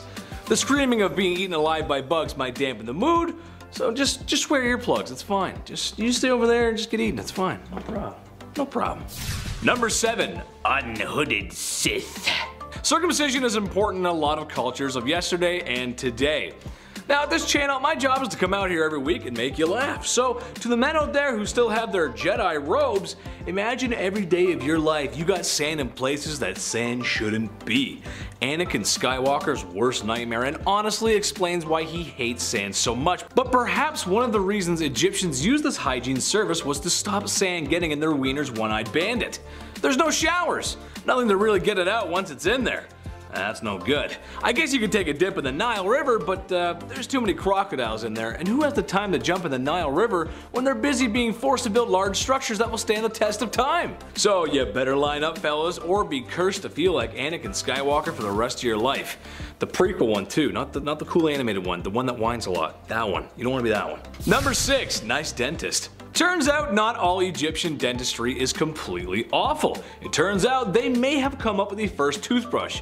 Other civilizations had examples of one too, so it's hard to tell exactly, but the Egyptians had one. But one thing they did have over everyone else were Tic Tacs, or breath mints actually. Honestly, this makes a lot of sense. Imagine it was Valentine's Day, you just walked past a large pyramid. There's sand in places on your body where sand just shouldn't be. When you notice the smell of your breath, and it's something awful. But not to worry, because you purchased breath mints from the market. Yes, that's right. Now smooching with your Egyptian sweetheart can go on without a hitch. The mints were made from nice smelling herbs and mints, sometimes roasted over a fire to form little candies. An ancient Egyptian solution to an ancient Egyptian problem. Kinda like that one actually, kinda nice. Could put a mint in, it's kinda nice. Nice. Number 5, bread and entertainment. Hygiene is health, and health is mental health. And that means after a long day, you need entertainment. That's why you came here, hopefully. They say that after bread comes entertainment. I feel the same. Where would my generation be if not for the ability to rewatch The Office infinitely? Aztecs had been theatrical killers, sure, but they also had a soft spot for the arts. During their crazy spring cleaning festival to save the world, you may just find the Aztecs enjoy music and poetry. Some of the poetry even survived the downfall of the Aztecs and is around today. I'd recite it, but I would need some help from Chris to help sound things out. I wonder if they had a poem for a stranger that comes from a faraway land to take all our golden riches away. Number 4. More than one way to skin a cat. Here I am talking about Aztecs, and that means I gotta talk about how bloodthirsty they were. Seriously, it's good they washed their hands, because with the amount of blood on them, well, I don't have a joke for that, they just kinda got crazy with it. It's estimated that 20,000 people a year perish to sacrifice. That's way too many, dude. That's wrong. Which, if I'm being honest, those numbers probably could have helped you fight off the Spanish when they came to take everything. What do I know? Cutting the heart out of people while they were still alive, a lot of heads no longer attached to bodies, and something that's just so heinous. Texas Chainsaw fans rejoice, because the Aztecs loved a good skinning. Just a good old fashioned peel skin off. Just take it off, George. George, take the skin off. I don't know why I'm Jerry Seinfeld skinning somebody, but sure. What do they do with the skins afterward? Do they throw them into the crowd and they cheer it on? Or, cause that's just wrong, man. That's not right. That's wrong, bruv. The chief was so upset by this one that he had nothing to say, actually. The chief is speechless. He's got nothing. Number 3, multiple wives. The act of doing the deed in the bedroom can be messy sometimes. It happens. A lot of passion. And keeping that area on your body and in your life clean is important. Or so says my 6th grade health teacher. I don't know, I wasn't paying attention. But you gotta think back in the day how sometimes keeping that area fresh was difficult, especially because we have no self-control and we went a little crazy with it. Take for example that having multiple wives was a status symbol, and let me tell you something, they weren't sitting around waiting for the new season of Stranger Things. They were doing as they do on the Discovery Channel. Number 2, get your money right. Any good accountant will tell you that treating your portfolio like good hygiene is a good idea. Go for multiple smells, or invest in multiple things. Check out what's on the market, might be a new perfume, maybe a new stock. And while you're at it, dump a huge investment into fart bucks. Okay, well maybe not that accountant, but believe it or not, the Aztecs were great accountants and had good records of pretty much everything, which is unusual because most cultures in Mesoamerica just didn't. And with the amount of gold and riches that the Aztecs had accumulated over time, it was kind of necessary. So you can understand that when the Spanish showed up, they were salivating at the sight of all the treasure that did not belong to them because Hernan Cortez was going to take it. Hand it over, you nice smelling weirdos. Number 1. Wiped out, dude. Through everything the Aztecs went through or did, it all came down to a fever and a cough. And many other symptoms, actually. All of their triumphs and losses, all their sacrifices, and all the times they tried to fend off the Spanish. Futile, compared to their fight against the sicknesses that the Spanish had brought over. Once there was a patient zero, it was pretty much all over. As good as their roots and medical herbs were at healing, ain't nothing gonna cure that black lung. If it can do what it did to a big handsome cowboy, then it can do the same to everyday people. Dutch! We got the Aztecs sick again, Dutch. I got some chocolate though. Hope you like corn in your chocolate, Dutch. And coming in at number 10, baths. From bath bombs to jacuzzis, when did people exactly start warming up that cold river water to sit in for some R&R? Well, apparently the Romans were the first to think about warming her up. I don't really know if they had it in mind that warm water works better and faster to clean and rid of microparticles and had more of a oh mentality, but one way or another they did it. Were they really ahead of their time though? The first bathhouses have been discovered in Rome approximately being built somewhere in the 2nd century BC. The first of its kind, from a river of cold water to the abundance of over 500 steaming prominent bathhouses. You could pamper yourself head to toe for a small price, small enough so that even the poorest could bathe. That's a lot of small business owners. Hottest water in town, step right up, step right up. The Romans came up with an idea to build a spa house thing which could be flooded and heated by the floor beneath it. With a giant fireplace inside the spa, it was lit by hand and blown through the vents under the floor. Damn, they were smart, huh? Hot and steamy and good for the body. And clean. Well, cleaner. The bathhouse was a technology of its own and it seemed like humanity was headed in the right direction. No, they were not. Number 9. Wiping. Do as the Romans did. It's thought that these people thought of literally everything before us. Oh yeah? How about pogo sticks? Think of that? Huh? Pogo-initis? No, you didn't. Look that up, did they? Over the years I've had some pretty jobs, but nothing as as this one. Literally. Sire, would you like fronteth to backeth or backeth to fronteth today, sire? That's right, there was a job for that. People had to have had started wiping at some point, right? But who exactly and when? The groom of the stool, chief gentlewoman of the privy chamber. Call it whatever you like, we know what they did. So what exactly did they wipe with? Well, usually hay, sticks, fur, or even seashells. Every single one of those sounds itchy and terrible. I know what Charmin can do sometimes, and I can't imagine what a piece of oak could have done back then. Was there splinter taker-outers as well? I can't help but feel, although how painful and stinky it was, I'm sure there was at least one shared laugh, a little quality time spent with some royalty to say the least. Although this career is speculated, both King Charles I and King James I had them, so unless they decided they wanted to do that after them, someone must have continued doing it. I hope for a pretty penny at least. Those waste management dudes have pretty good benefits. Filing your taxes looking for a job description? Yes, here it is, wiper. Number 8, urine. Okay, is this just gonna be disgusting the entire time? Well, the answer is yes. History's pretty disgusting. Okay, this one is weird because right when we think we figured it all out, something jarring happens, like a jar of piss, and all the health benefits it had throughout history. I'm sorry, what? Well, at least they thought it did. In ancient Rome, not only was this liquid gold sold for, well, gold, it was often traded as a prominent good, sold for its multitude of healing purposes. You see, people have been using urine for thousands of years. That's right, this destructive, toxic bodily fluid could be repurposed, salvaged into many different topicals and treatments. From hair loss to your daily skincare routine, it was not only great for staining and softening leather made for shoes and clothes, it was a natural teeth whitener and antiseptic. That's right, from ancient Rome to as late as the 20th century, people have been tinkering and tailoring with their pee. Egyptians did it, Greeks did it. Urine is the body's natural antiseptic and was soon turning septic. Like the science behind this alone is what your buddy tells you, you know what I mean? Oh, rolled ankle? Yeah, just piss on it. Got ghosts? Just pee on it. The ailment for all your needs. Disgusting. Number 7, teeth. Invented in 1488 by Sir Robert Tooth. Okay, I'm joking. No. Teeth were never officially invented, but what we did for them and how we cared for them had people scratching their heads for the last millennia. We've all had a toothache at some point in our lives, so they must have had them back then. In fact, oral hygiene was utterly disgusting. I didn't brush my teeth after my coffee and I can already feel it. Ew. People's teeth were so bad throughout history that dentists were actually training and teaching each other what to do about the huge toothworm problem. That's right. Imagine worms growing inside your teeth.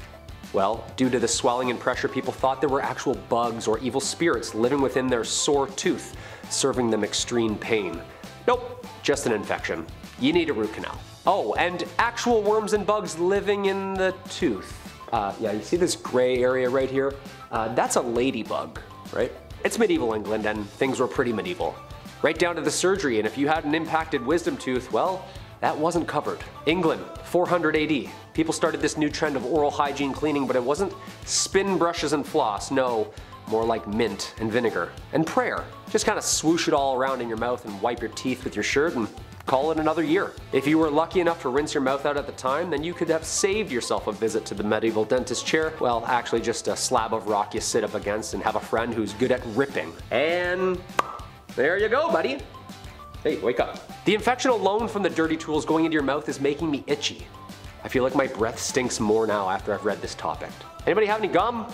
Number 6, toilet paper. Finally, something we recognize. Invented originally in China in 851 from the Tang Dynasty, these soft fabric sheets were designed for, well, you know what it was designed for, but yes, mostly the emperor's bathroom breaks and soon caught on for the Commonwealth as well. The higher the class, the softer and more luxurious the material. From leather to silk, butts were seeing a kinder, gentler side of hygiene. 2-ply bark versus 4-ply silk. The use of toilet paper throughout Europe is a messy one. Again, wipers and hay and stuff like that. It wasn't until the toilet paper rule created by Joseph Gaiety in 1857 that this hygiene method would solidify and stay for keeps. The classic under versus over is the tale as old as time. You ever want to get into a quick argument at someone's house? Just peek in the loo, see if they're rocking beard or mullet. It's the simplest way to have a know-it-all show you the patent and tell you how to wipe your own ass. Charmin'. Number 5, steam baths. Now looking back and learning that the Aztecs had public washrooms everywhere and had access to steam baths because of their irrigation is fantastic. I mean, come on, just think about it. You could relax after a long day in your own steam bath that's made by natural running water. It sounds like doing yoga there would make me feel more in touch with my inner chakras, and my mood crystals would glow just a little bit brighter. Imagine you walk into a bathhouse after a long day, and then you see me just sitting there with a towel that barely fits. Well, hey there, good looking. Why don't you come on in and pop a squat next to me? I promise I don't hog all the steam. I know it sounds like an amazing time, right? The more we talk about the Aztecs, the more they sound like a perfect society. I wonder what happened to them. I'm sure it was nothing bad. They gotta be out there somewhere. Move over, fellas, I'm coming in for the steam. The steam was thought to have healing properties and was connected to their spirituality. Women even gave birth in the steam rooms, which feels like a really sweaty time. I don't know about that. There's a lot of sweat. Number 4, Bath and Body Works. It's clear the Aztecs were just cleaner than the other civilizations of the past, and honestly, I'm here for it. There's only so much a guy can say about people being stinky in the past. I mean, really, the smell must have been horrible, especially down in the nether regions. My lady, I would like to have a child with you, but the fragrance that is coming from both of our undercarriages makes me want to get into my carriage and drive it into the nearest body of water. Yes. Aztecs were making soap like it was their day job, using various herbs and plants to create much nicer smells and perfumes. However, during the rainy months, Aztecs wouldn't wash or wash their clothes in penance. But I guess 1 month isn't so bad. Strangely enough, women wouldn't wash their faces when men went off to war. I'm not sure about that one, but hey, I'll take it. Gold star for staying clean, Aztecs. Gold star. Number 3, Bath and Body Works Part 2. Okay, another scenario. You're in the 6th grade. You're sitting at a desk and listening to Mrs. Smith, and she's going over what today's art assignment is. As you begin to reach for your favorite shade of red crayon, an odor hits your nose. It's unlike anything you've ever smelled before. And it's coming from your armpit. Puberty-induced body odor. Not to worry. Your buddy has a can of the finest spray deodorant there is. He hands you a black can that says Axe.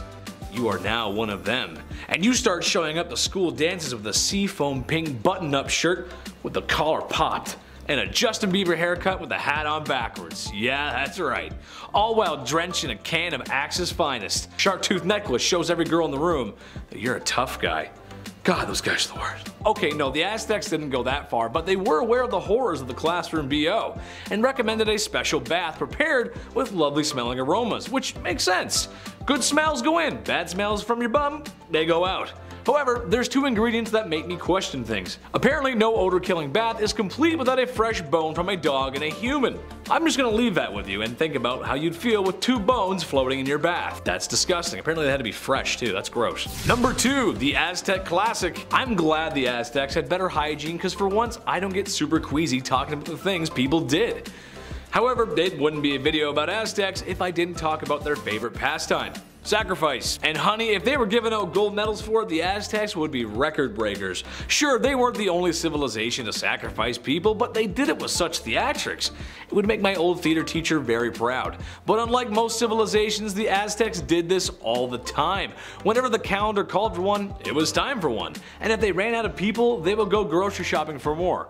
Or actually just go to war and take people, which is not good. Just know that when a chief or a religious leader cuts the heart out of a man whilst alive for the entire city to see, he most likely had a clean cloth and water to wash his hands, making modern surgeons proud everywhere. Number 1, the European bug. It's safe to say that Aztecs, while not as clean as people today, they were striving for better hygiene, more than any other civilization at the time, really. However, no amount of hand washing, sacrificing, or putting herbs in your bath can prepare them for the Spanish.